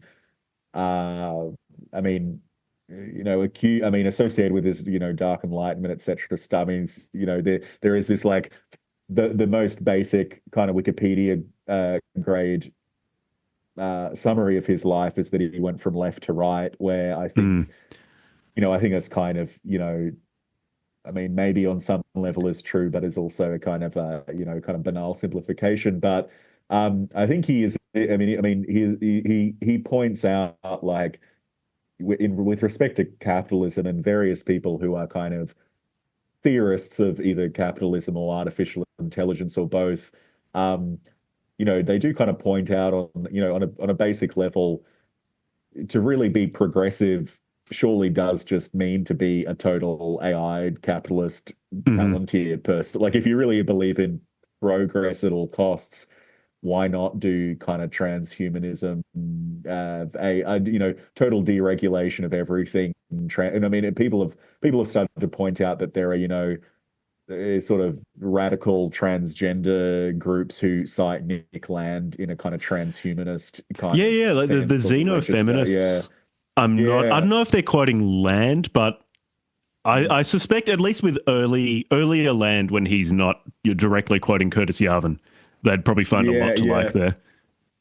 Yeah, and I think like and then the other weird thing is, I mean, I guess it's weird on one level, but makes a lot of sense. Is this big migration of a lot of people from left to right in terms of a kind of, I guess, left populism to right populism, um, makes sense when you realize that a lot of people realize that uh, if in the 2010s and 2020s, or or earlier even, if what you were most at odds with is just the total commercialization of everything, or Mm, marketization of everything, um, actually, various positions of right-wing populism put up more barriers to yeah, those forces in yeah. various ways, and it kind of, I think it's kind of I think it'll be an enduring kind of question of like what do people fundamentally want out of life in a very basic sense. And I think like people who I mean, yeah, I think religion plays a part there as well, where actually a lot of what is spoken about as being desirably collective or socialistic is actually just like something that people in larger scale religious families experience just through their kind of uh like daily or kind of basic reality of living in a kind of Hmm. a sort of a Catholic or Islamic family or something, is that there is a kind of a social dimension to that you don't get in just total hyper competitive Protestant work ethic, Yeah. capitalist kind of culture. But yeah, I think I mean, I think ultimately with yeah, the ape violence and that sort of stuff as well. And there's kind of like I think that kind of points a bit towards a kind of a like decadent or neo-decadent kind of aestheticist kind of uh position, or like I think like I mean, I think what's really interesting with the neo-decadent guys as a movement is dealing with in a lot of ways like neo-decadence is I mean, it's obviously like totally different to the original decadent movement in a historical setting in some ways, in that like it was much easier to be decadent in the time of Oscar Wilde, when seemingly there was much better stuff happening all over the place, compared to when you really have to search for Hmm. uh in a world that is has it's in a world where aesthetics are not the primary logic of anything, and even in art, Hmm. aesthetics are not the primary logic of a lot of people do in terms of writing, or whatever their medium is.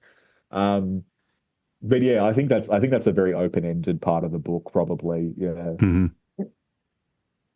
Do you think then the transformation of ape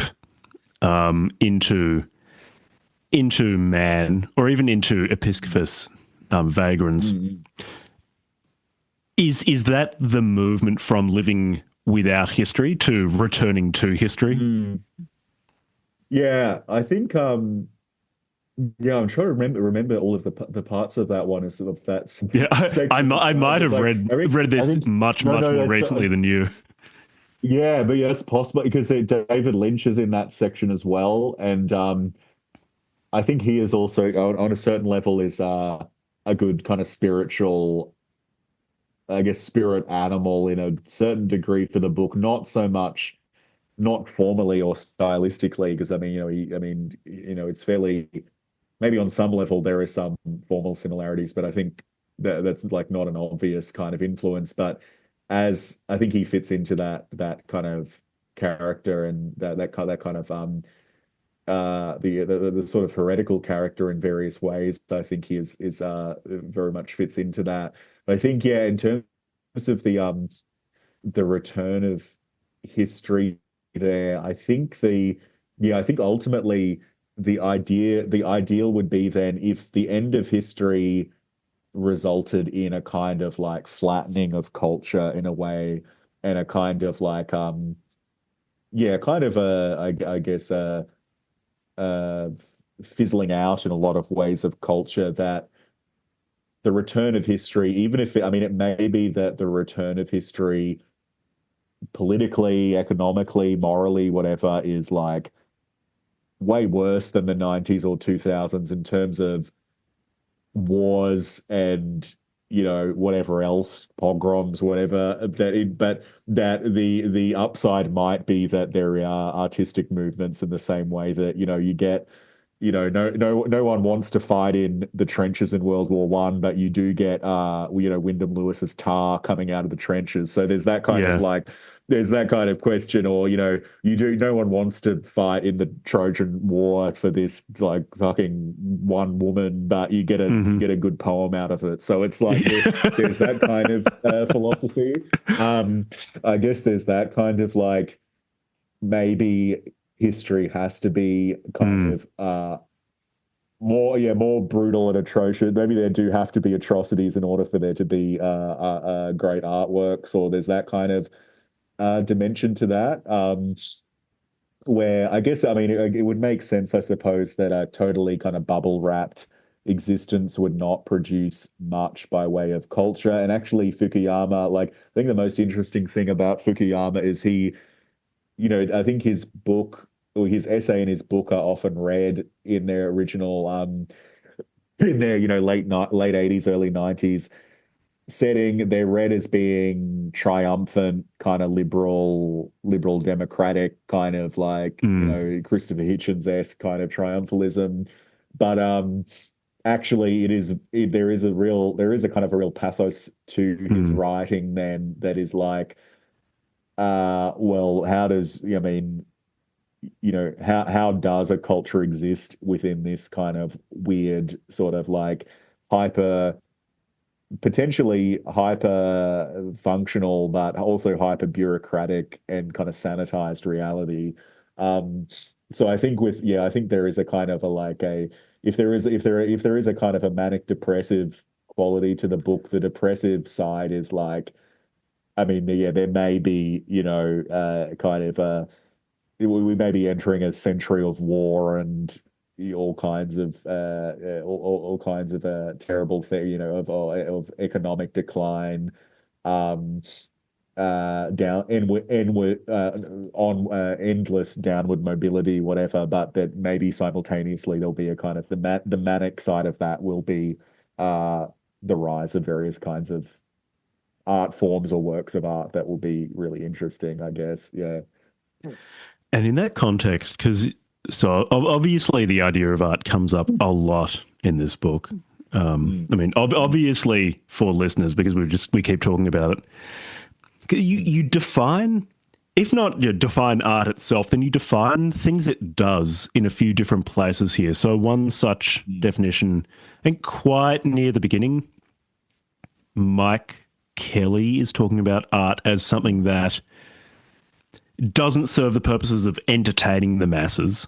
It doesn't serve the Mm. purposes of political governance. It's a useless thing that just exists for itself.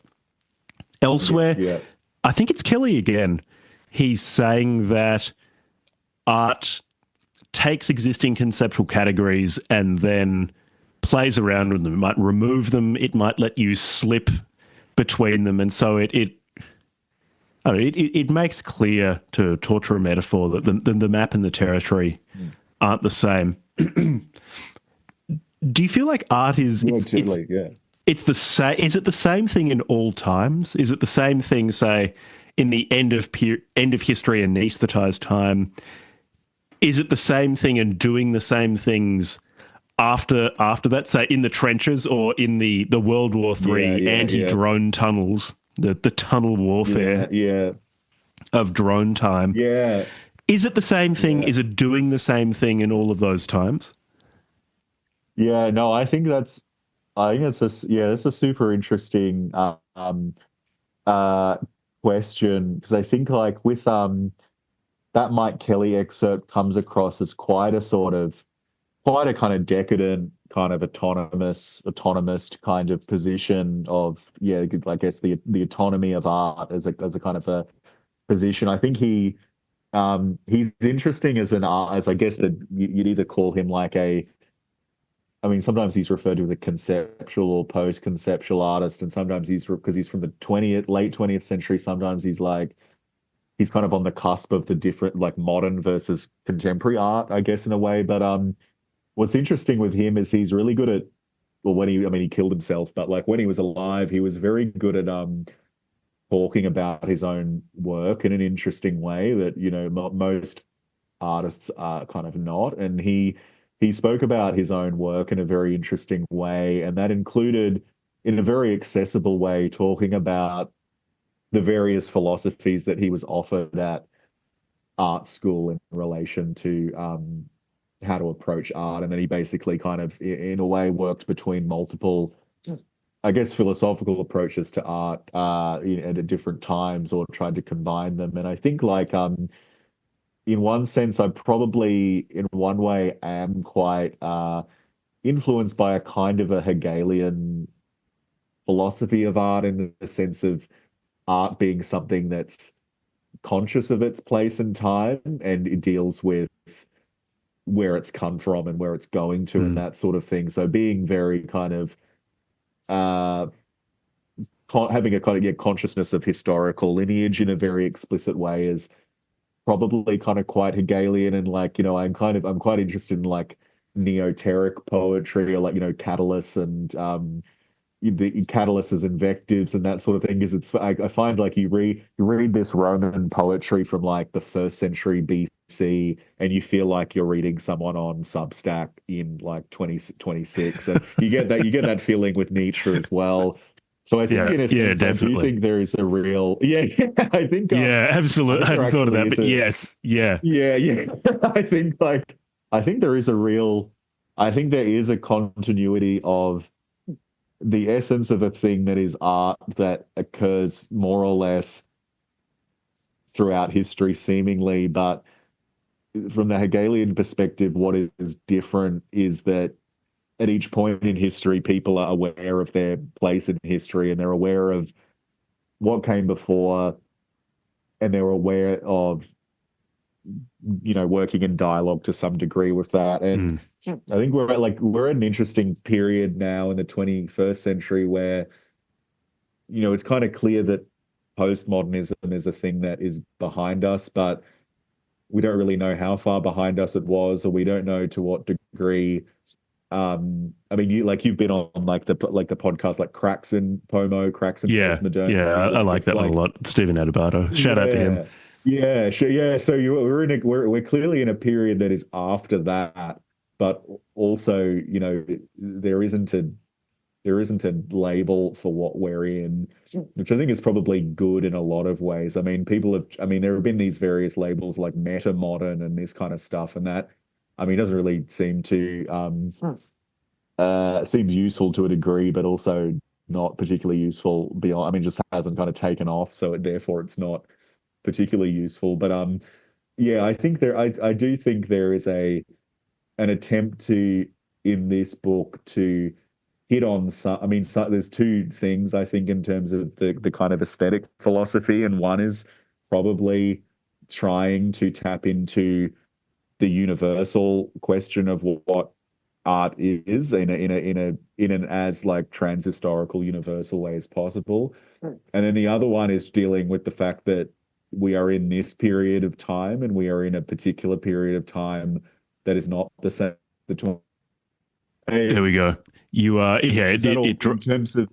it dropped out. You were saying that it dropped out when you said that we're people living in a particular point in time.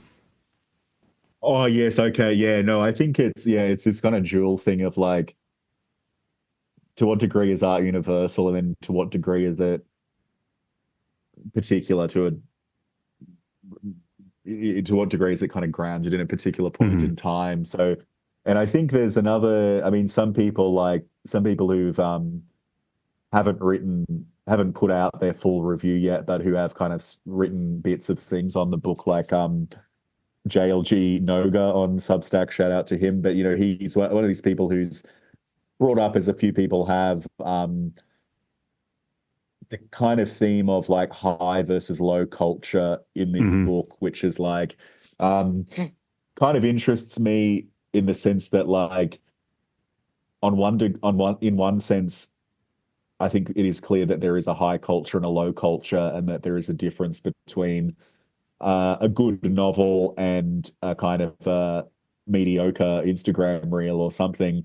But at the same time, I think also any kind of ultra elite position on high culture as superior to low culture tends to end up becoming kind of corny as well. Like, it tends to become quite cornball, and is actually like, I think basically it's basically impossible to really be totally elitist or totally populist in terms of art or culture, because there are limits to the degree to which anyone can really be a total hardcore elitist in terms of a high versus low cultural art. But there's also I think everyone has a sense of that there is an aesthetic hierarchy.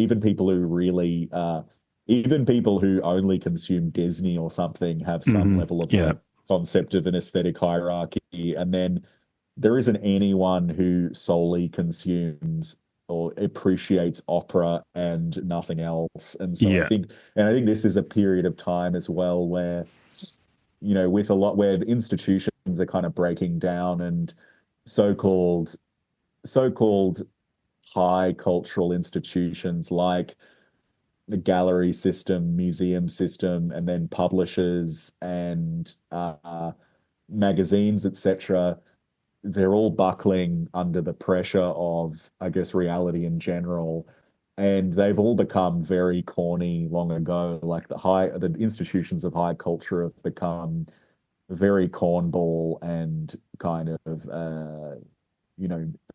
kind of meek and kind of flaccid a long time ago. So, but then the weird thing is, like, the best types of high culture that I think we have to offer in the present are coming from basically from Substack, which is then like it's just a website. It's like it's not a kind of it's not occurring in, you know, a kind of grand museum space, or it's not stuff that is likely to get covered by the New York Times or anything. It is just like a kind of a like meta blogospheric kind of digital space. But that is where stuff is happening. So yeah, I think the relationship between high and low culture is a sort of like schizoid thing, quite similar to the relationship between left and right. I think we kind of don't have the language quite yet to describe the world that we're in. And I think like, I mean, I think the reason why Substack is so popular in terms of people who just kind of smash out essays constantly, like you can, like the people who really make money on Substack by kind of smashing out essays or takes in a kind of really kind of rigorous and constant manner. You can really get a significant audience doing that, because the desire to have a clear kind of constellation and pattern recognition of the world we live in is very high. People do really want to. They know that the news is, they know that they're not getting it elsewhere. So people do really want a clear narrative. And I think, like, with Atrocities or any kind of art that we make in the present, it kind of has to, in a way, also provide a portrait, in using the ennobling portraiture term, but it's not going to be a portrait that has any kind of like take-esque quality or grain to it. Like Yeah. it's not going to make sense in the same way. And I mean, I think it's quite for like the rise of, I don't know if, do you know that guy, Professor Jang, that Chinese guy? It's like massive I YouTube know his picture. lecturer. I've yet to listen to anything of his, particularly after I discovered that I think did he appear on Sneeko with Oh yes, Alexander he did Dugan? sneak up. After Yeah, seeing yeah, that, I was yeah, like, yeah, no, yeah. I'm not gonna. This is a fundamentally Yeah, yeah, unserious sneak. man. Yeah, that was a very very funny lineup, and he has become seemingly super popular just by. I mean, he basically just YouTubes lectures that he gives to high school students in Beijing or something. Um, but he totally is like a kind of a grand narrative mongerer, I guess, in a way. And but also like if you look on his YouTube channel, it's mostly like analysis of Russia, Ukraine, or Iran, etc. But he also does these similarly length lectures about Dante and Homer, etc. Like he clearly has a sort of an epic historical mindset, but he's basically doing like hot take lectures for the masses Mm. as his main bread and butter thing. Um, but I think there, yeah, I think there is a return of like I guess one of these like postmodern cliches is like the death of the grand narrative or the death of Hmm. the Lyotard's thing, the death of the meta narrative, and it does feel as though there is a return of meta narrative and the divisions between but like I mean it's a I think we have these like multiple meta narratives where it's like there are returns of various discourses and also the return of religion, for example, the returns of various things and the return of history, the return of religion, return of various kinds of political ideas that were maybe perceived to be defunct quite recently. Um, and I think it's like I think if yeah, in Atrocities, it's like beneath the rubble of all of these various returns, like the return apparently of all of these different things. It's like if we can have the return of art as a byproduct of any or all of them, that will be something to be uh, kind of rapturous about, I guess. Yeah. Hmm. Hmm. Yeah, it's the Niccolai mile of grand narratives. Because I mean, the postmodernist thing about how there are no more grand narratives is just so clearly itself a grand narrative because it posits that Yeah, yeah, yeah. we are those who have finally broken free from these grand narratives and we are able to stand apart from Yeah. them and observe them happening, which is silly. Like, yes, of course, Yeah, there's yeah, more yeah. theoretical rigor to them than that. But that aspect of the postmodernist project always struck me as fairly frivolous. Yeah, yeah. And you do, I mean, the only you get probably I guess in like probably in academia, you get like ultra obscurantist I mean esotericist in not the real sense of esoteric, but in like the Mm, dumbest sense possible of like theorizing the subjectivity of the squid or something, or like, hmm. the fucking like ontology of the snail or something. And it's like, or like, you get it a little bit in contemporary art. Like, I mean, thankfully, you don't get it so much in writing literature, as far as I've seen anything, but like, people talking about the ontology of like a fucking rock or something, Hmm. and it's like that is still I mean, a pretty obscure and has no audience, but like that is some kind of lineage of like the desire to be as fractured and as kind of like anti-epic as possible. um but then we also totally have this like desire for uh, a desire for kind of heroes or anti-heroes in various kinds of Mm. ways. And I mean, I think weirdly, like Ye is actually quite an interesting figure in terms of Yeah, this. yeah, Like he is a he modern does, mythological figure. yeah, and I mean, he comes up. I mean, he very briefly maybe is mentioned in the book. He'll be more significant in future ones, but like he, in a lot of ways, is in some ways is ultra contemporary, but in a lot of ways, he took postmodern. He kind of like took Derrideanism more seriously than anyone else in terms of like the deconstructing the swastika. No one else kind of took that as seriously as him. So it's like I think yeah, Derridean Yay is like then maybe that'll be in the next book, but it's like I think he has some. I mean, despite being supposed, he claims to like not read anything and whatever.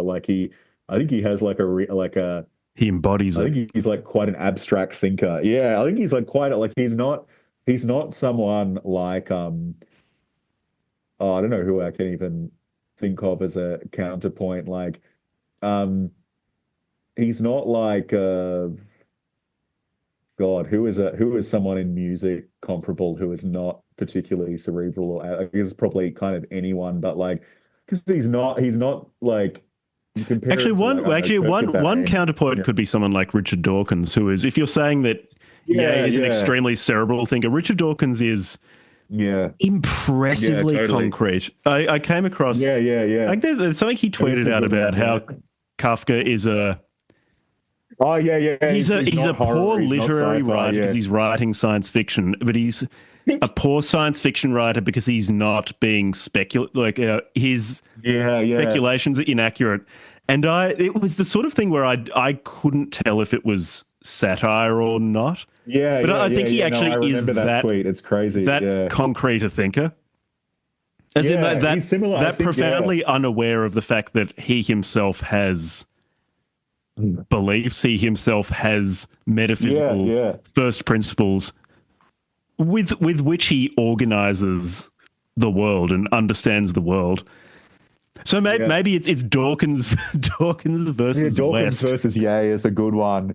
Yeah, Dawkins is. I mean, he's quite similar to, I guess, someone else who gets kind of made fun of in a similar light to Dawkins with that kind of stuff is probably like Ben Shapiro, who's also Yeah. like ultra positivist, like and is I guess Ben Shapiro. I mean, he's obviously has kind of ideological differences with Tucker, but like Tucker is a total mythology. Like half of his videos Yeah, are you about get demons getting and mauled by like a demon in bed. yeah, getting more, and then it's like Ben Shapiro. It's like total no nonsense fact Mm. mongering, and I think like the thing. I think most people though on the in I mean it's hard. I mean this is like will be a crazy generalization, but like I mean just to throw some made up percents out there, I feel like it's probably closer to 60% of people who are like I think it's a majority, even if a small majority of people just on the street in this day and age who are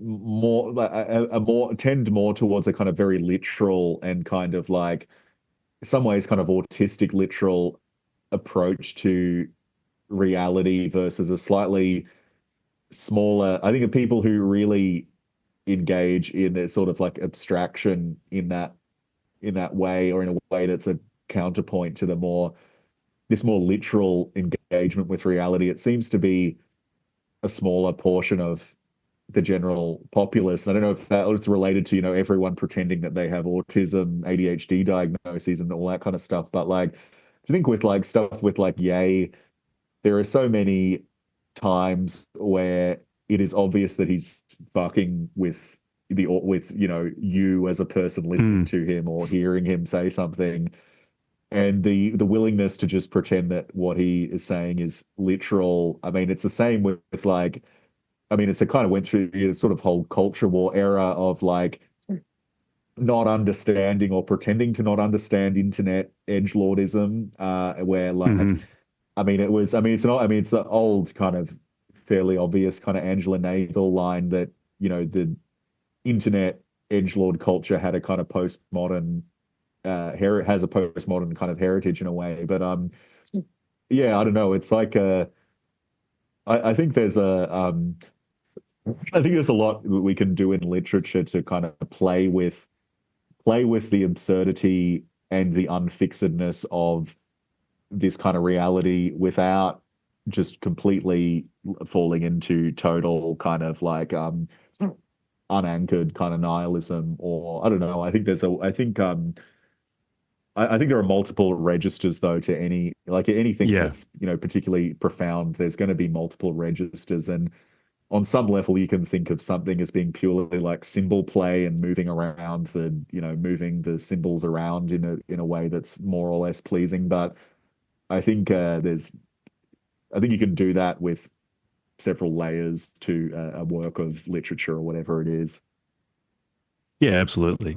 It's even back to what you were talking about before, how the distinction between high and low culture. And the more I think about that, the more I think the distinction probably is in large part lying in to what extent people value the entertainment quality of Yeah, yeah, of some sort of object.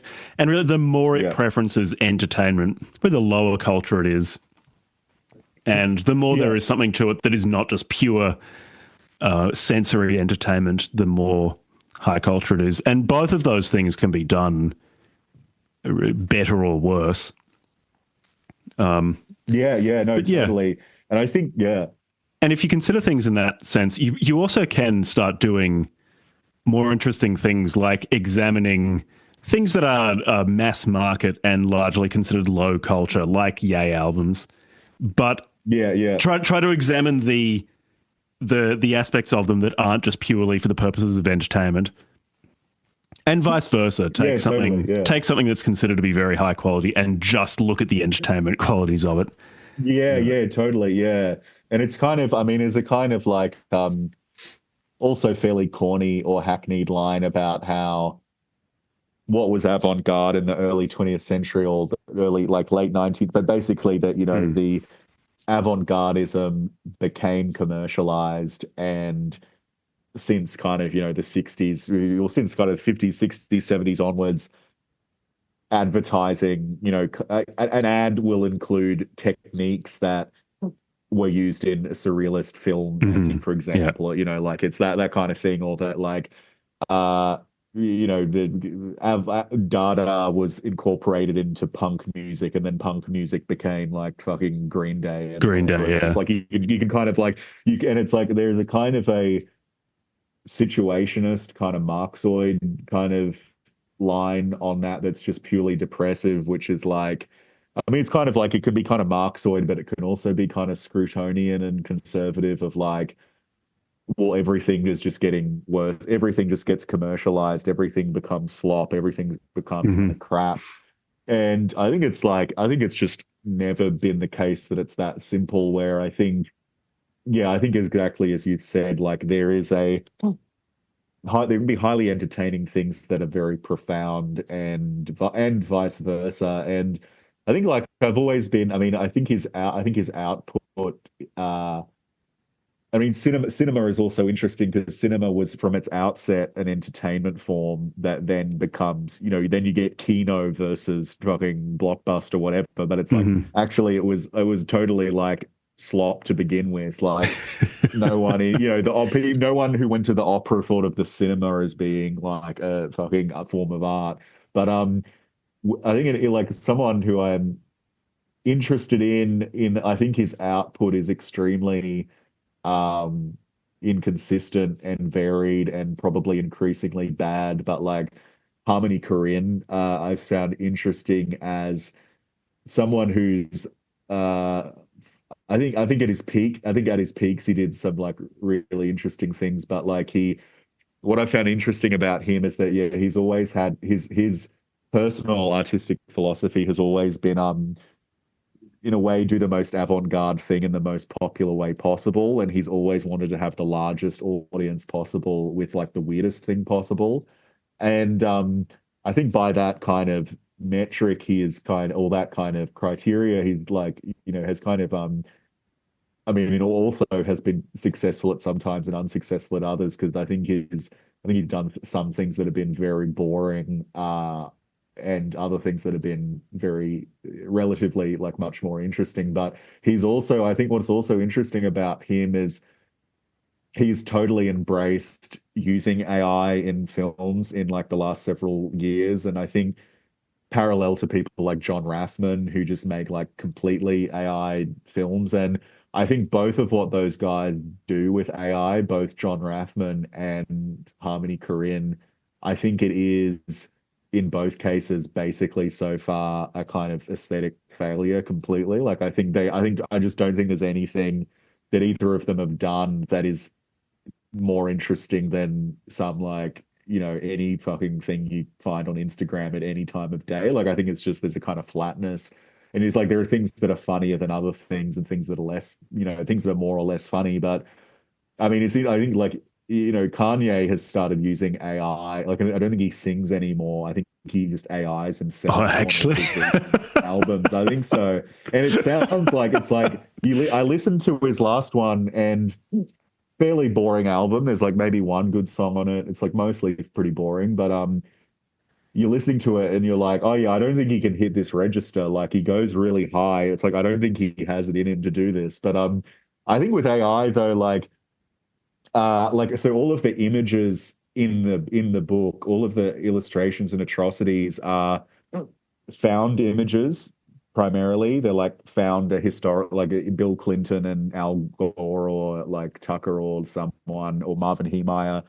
And then I get a found image and then I manipulate it with I basically did prompts that were like, make it look like a Mike Kelly artwork from this exhibition or something. So there's a kind of hidden, I guess like reference point. But then I also then manually edited them to become like kind of line work drawing. So there is a use of AI in the imagery. And I would be, yeah, I mean, we kind of spoke about this earlier, but like, I don't have a kind of personal, philosophical or ethical like objection to seeing to the possibility that there might be a great film used that is generated by AI if the source material is if that can be done, I don't think that's a negative thing. So I kind of have, in some ways, a kind of Landian approach to some degree of Landianism with respect to AI, not so much with anything else that he talks about. I mean, I also think he is kind of like an epic poet. I don't really take him. I would never look towards Nick Land as politically kind of useful as a thinker. Like I think of him as similarly to Zizek, I guess, as a kind of an aesthetic, artistic kind of soul and character. Like it's, I think Fang Phenomena is like literature. I don't think I'd ever read that to learn about reality or to, go to the ballot box and vote for whoever. Like that's not going to happen. But yeah. But yeah, the range of pop cultural objects you pull together in Atrocities is a lot of fun, very impressive. Almost you're pulling together pop culture ephemera with, I mean, if I may use a tortured analogy, with nets of theory. Like there's real the real theoretical heart to this book that is interesting and deep, and you're using it to arrange things like Degrassi High, Metal Gear Solid, and then real life characters like Tucker Carlson, William Blake, Norm Macdonald, Oprah. A lot of them in situations that aren't 100% biographically accurate, but accurate in a deeper sense. Yeah. Michael Jackson mauled to death by his pet ape. Yeah. Which I do like a lot too. It feels more cohesive than, say, with postmodernism. A lot of that felt it didn't feel cohesive. I suspect a lot of that was intentional. They wanted it to be jarring and were fascinated by what sort of quality just a pure quantity of information could lead to. Atrocities really doesn't feel postmodern in that sense because it feels too coherent. It doesn't just feel like a jumble of pop cultural references jammed together as a collage. It feels like there's actual curation going on. Actually, one thing I was wanting to ask about is there are a bunch of stylistic quirks in Atrocities in the writing of it. Such as your regular omission of definite and indefinite articles, which I suspect is for rhythm, but it gives this Yeah, yeah, jarring sort yeah. of ooga booga cadence to things, Yeah, which is yeah, also yeah, really yeah. good, like a supermarket Yeah. peasantry style. I find it works really nicely, works really well. But Oh, thank you. Yeah. how are you thinking about that? How are you thinking about the how to make the rhythm of it? Because it's very rhythmic. Mm, yeah, so it's largely a lot of it is I mean technically I think a lot of it could be defined as free verse, but I actually like the primary way that I sort of learned or started to realize that what I wanted to do was a highly rhythmic kind of writing, and that therefore I kind of kind of eventually accepted that it was poetry as opposed to prose. Is that um, a lot of the book is written in syllabic verse, so there is a lot of which is it's a loose kind of metrical compositional method in that you can count the syllables per line, but um, stresses are not so are not necessarily so even across lines. So some often there will be um, a kind of the kind of order of stresses per line ends up becoming more or less even anyway. But actually, you can for quite a lot of the not there are passages there are plenty of passages that are free verse, and there are plenty of parts that are just prose, um, or single lines and that sort of thing. But quite a lot of it is syllabic, so you can count. Often it'll be like 5, 6, 8, or 12 syllables per line. And I think when I started doing that, that is like often where the clipping will happen of to I mean, I sort of found that I would just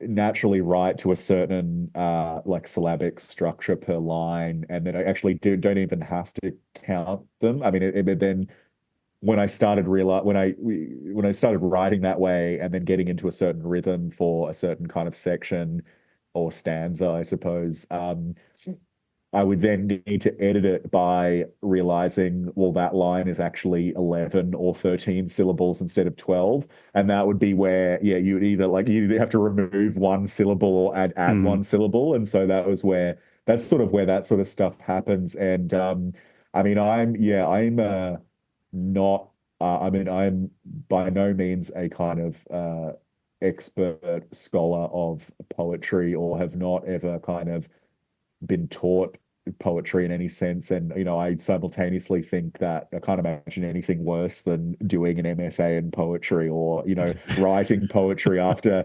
I can't imagine anything worse than like writing poetry on the basis of being a scholar of. I mean, there's like three of them left in the world anyway, but like, Yeah, I yeah, think it is it's a very tough much job. like, yeah, I think it's like, I think it's totally and probably quite anti-academic as poetry. I mean, I think everything any of us should be aiming to do is anti-academic, but it's very much anti-academic as a kind of poetry. But I think it is also trying to work towards a poetry that ideally will be read by an audience at least that is like interested in. I think in terms of like who is the audience, I think it's like I would want it will be a pushing, I guess, at least to have the same audience that reads the kind of novels that we're interested in. And I would hope that it's a book that I can at least brand and market as being actually like not actually more difficult than a novel to read, Hmm. and actually like if someone wanted to call it a novel or call it a poetic novel or whatever kind of made up whatever kind of term, like that's fine, whatever. Uh like I've sort of been like, I mean, this is a kind of a very postmodern reference in a way, but I've always like just been obsessed with a Simpsons reference of when the I didn't do it episode of The Simpsons, when Is Bart this one where becomes a Bart gets really celebrity. famous? Yeah, Bart becomes a celebrity. He becomes really famous for having a catchphrase. And Yeah, then then Woozle Wazzle, his second catchphrase flopped. Yeah. Whistle Wazzle, yeah, and the first catchphrase, "I didn't do it." His Bart's like ghost written autobiography gets released, and it's like, "I didn't do it," the "I didn't do it" story. And Lisa has the book in the kitchen, and she's like, "But half of this book isn't even about Bart, and the last chapter is just excerpts from the Oliver North trial." And I kind of had that in the back of my mind, that it's like, I'm kind of like quite happy to someone to pick up the book and be like, why is like half the book Tucker talking about demons in a non-poetic meter? Like, it's kind of thing like, um I'm totally happy for that as a, There are a lot and of that's talk either show annoyed interviews. or yeah, it's like, and it's like, that is like, I kind of like that format, which is like, I mean, it's because it's not written in a, it's just pure dialogue with, I mean, there's a little bit of stage direction kind of in part of it, but it's mostly like just pure dialogue in those sections. But yeah, I think the prosody is like, it is all, everything is kind of reverse engineered from how it's spoken mostly. Like most of the part of it, it's how would I read this out in a very particular way, which is how I just always read when I do readings and things. It's like, it's not even, I don't think there's not an exact translation of how I read it versus how it's written, because it's not quite possible to do that. But in any kind of poetry, I don't think it's entirely possible to do that. But it is like an approximation of how I would read it verbally. So it's kind of like the spoken rhythm is more important than what's on the. I mean, it's kind of like, I guess in that sense, it's like totally logo centric, because it's like, it's the spoken thing is more important than the written thing in a Mhm. certain sense. Yeah, one other undercurrent that I really noticed, and something that you've alluded to earlier, and which I did message you about to see if it was the case, is both Mm, Ireland and Catholicism mm, are yeah, feel yeah, like the background radiation of this entire work. They both keep popping yeah, up, yeah, and but yeah, look, yeah, both of them are pretty linked. yeah, yeah, Um, not only in a subterranean way, in a pretty blunt way as well. What yeah, is it yeah. about Ireland? What is it about the that island that keeps drawing you back there in Mm, this mm, mm. Yeah, not no longer historyless age yeah, of ours?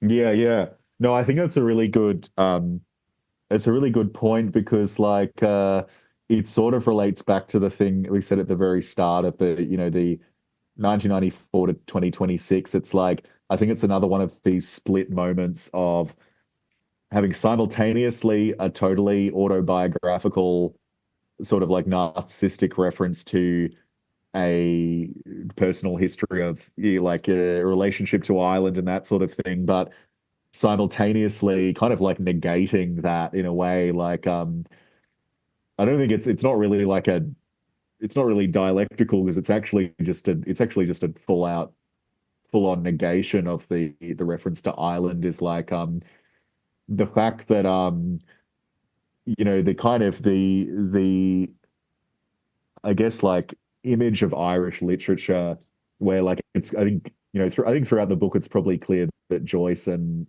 Beckett, Yeats, etc. loom very large. But the weird thing about contemporary Ireland Irish culture is they're still dining off that stuff like 100 years later. And it's Mm, this case of, Joyce was obviously not welcome in Ireland during his own lifetime. And then this weird situation where Joyce and Beckett, and Joyce in particular, I guess, became increasingly canonized in a kind of touristic sense in Ireland after the kind of fall of Catholicism, I guess, especially in Ireland, or the decline of Catholicism. And the kind of Joyce industry thing there is quite, it's quite grotesque in a lot of ways, but it's also clearly something that he would have absolutely despised, because, you can find Joyce talking about how grotesque he found tourism in Rome in like 1905 or something. And it's like,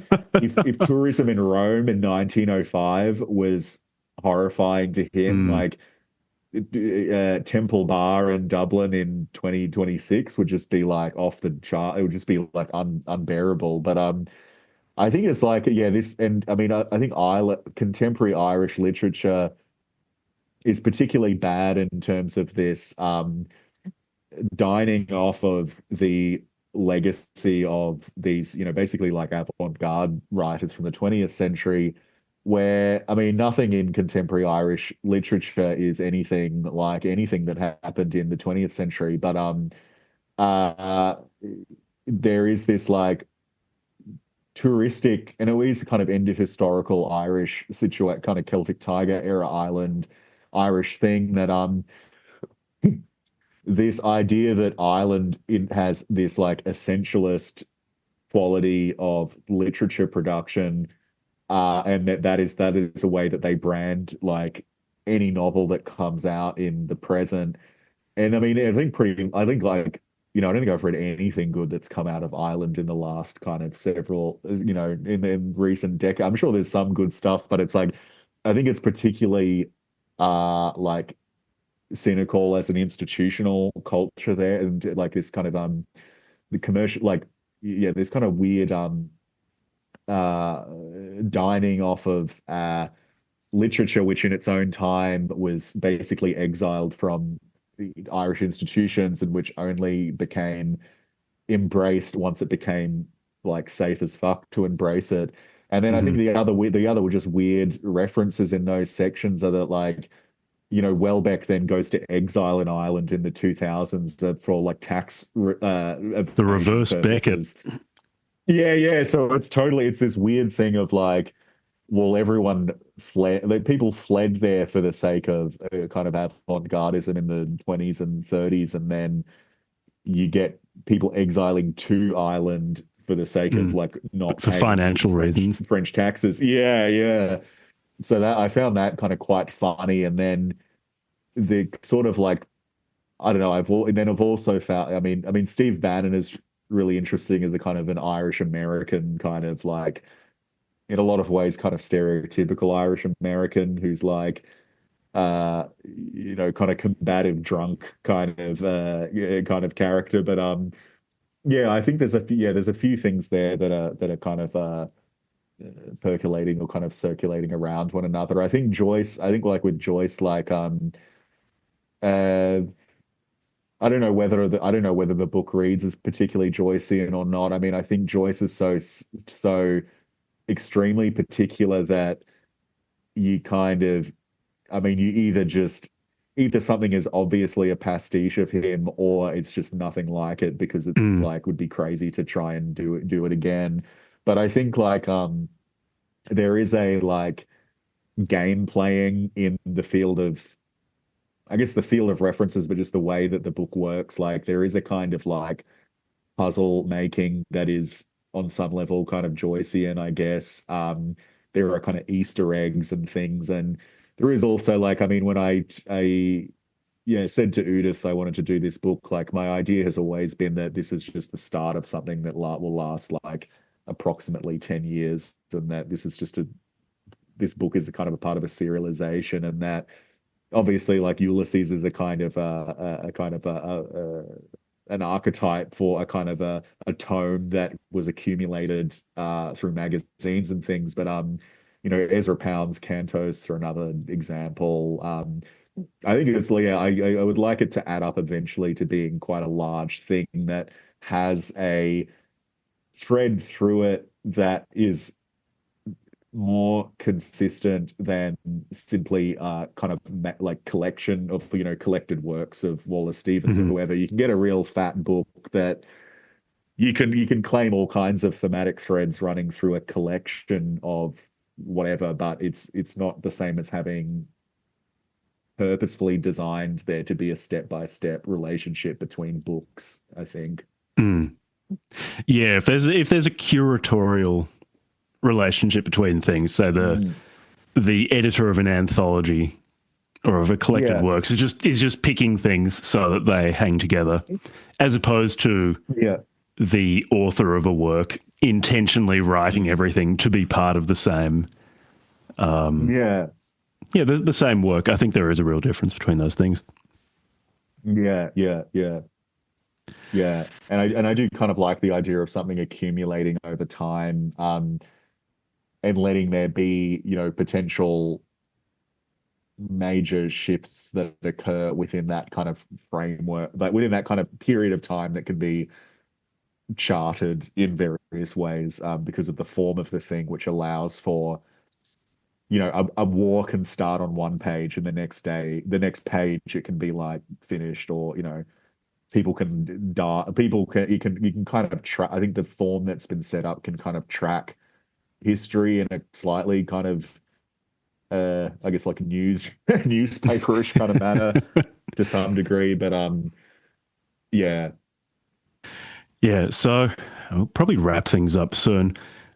Could you give people again a sense of which projects of yours you want them to be aware of, in addition to Atrocities, where they can find you? I just want to say, from my end, people really should pre-order Atrocities, or if you're listening to this after it's come out, just go buy it. Links to everything will be in the show notes. It is really, really good. You won't regret it. Thanks, Jack. I would say, other than this, just subscribe to me on Substack by Felix McNamara, Corporate Total Art.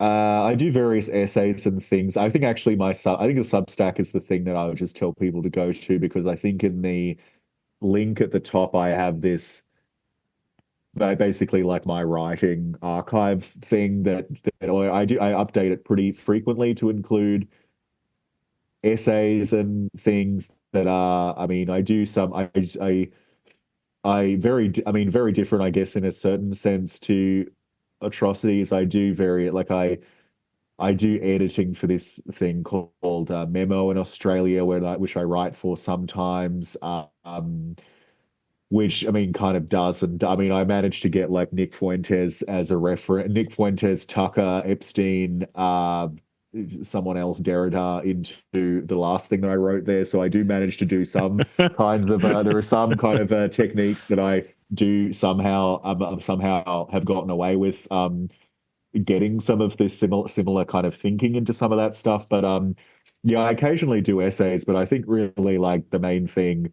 is the Substack, where I'll be doing a lot of promotion of this book in terms of like posting reviews and podcasts, etc. And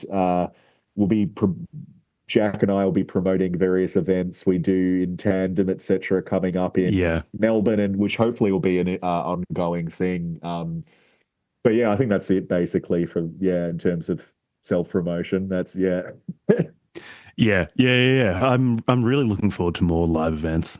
I think that'll be a lot of fun, especially now that we're accumulating a group of people in Melbourne and in the rest of Australia who can do these things in person.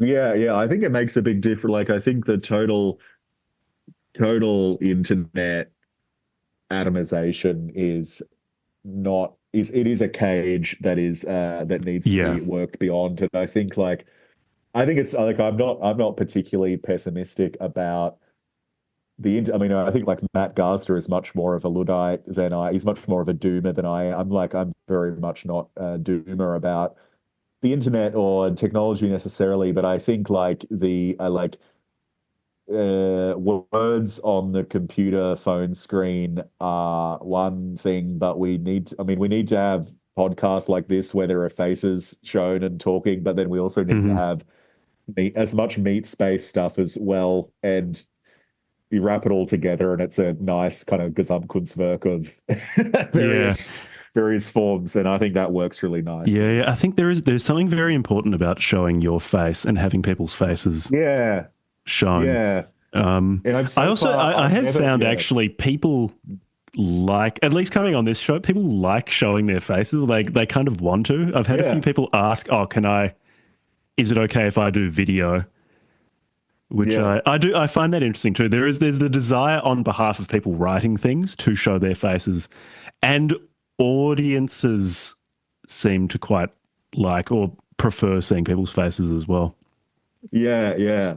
And as far as I've found so far, I've never met anyone in real life who I previously knew digitally who I like didn't like once I met them. Like no one has been like, oh, I thought we would get along because Mm. of the computer, and then in real life it was bad. Like it's only been positive, and I think it's probably even more than that. It would be just probably people you would find annoying on Substack or whatever, and then in real life you would quite like. I think that's probably more likely than the Hmm. opposite. Yeah, one thing that has struck me is people offline are actually quite similar to their online personas. Yeah, yeah. Very, It's not a very, very huge similar. digression. Yeah, Yeah. yeah. That's also quite nice as well. That it's actually there is an authentic expression through the online persona. Yeah, yeah. So thanks very much for coming on. Again, all listeners, just go and get a copy of Atrocities. If you are around in Melbourne in August 21st, we'll be having a live reading. I'll put the links to that in the show notes because I can't remember the name of the bar we're doing it at. But that's all in the future. It's Bar And Lingo. Bar Lingo in Thornbury. But maybe that'll And change. So yeah. yeah, it might change. We'll keep you updated. Future events also in the pipeline. So thanks very much for coming on, Felix. And for everyone listening, thanks for listening. We'll see you next time. Thanks, Jack. Thanks, everyone.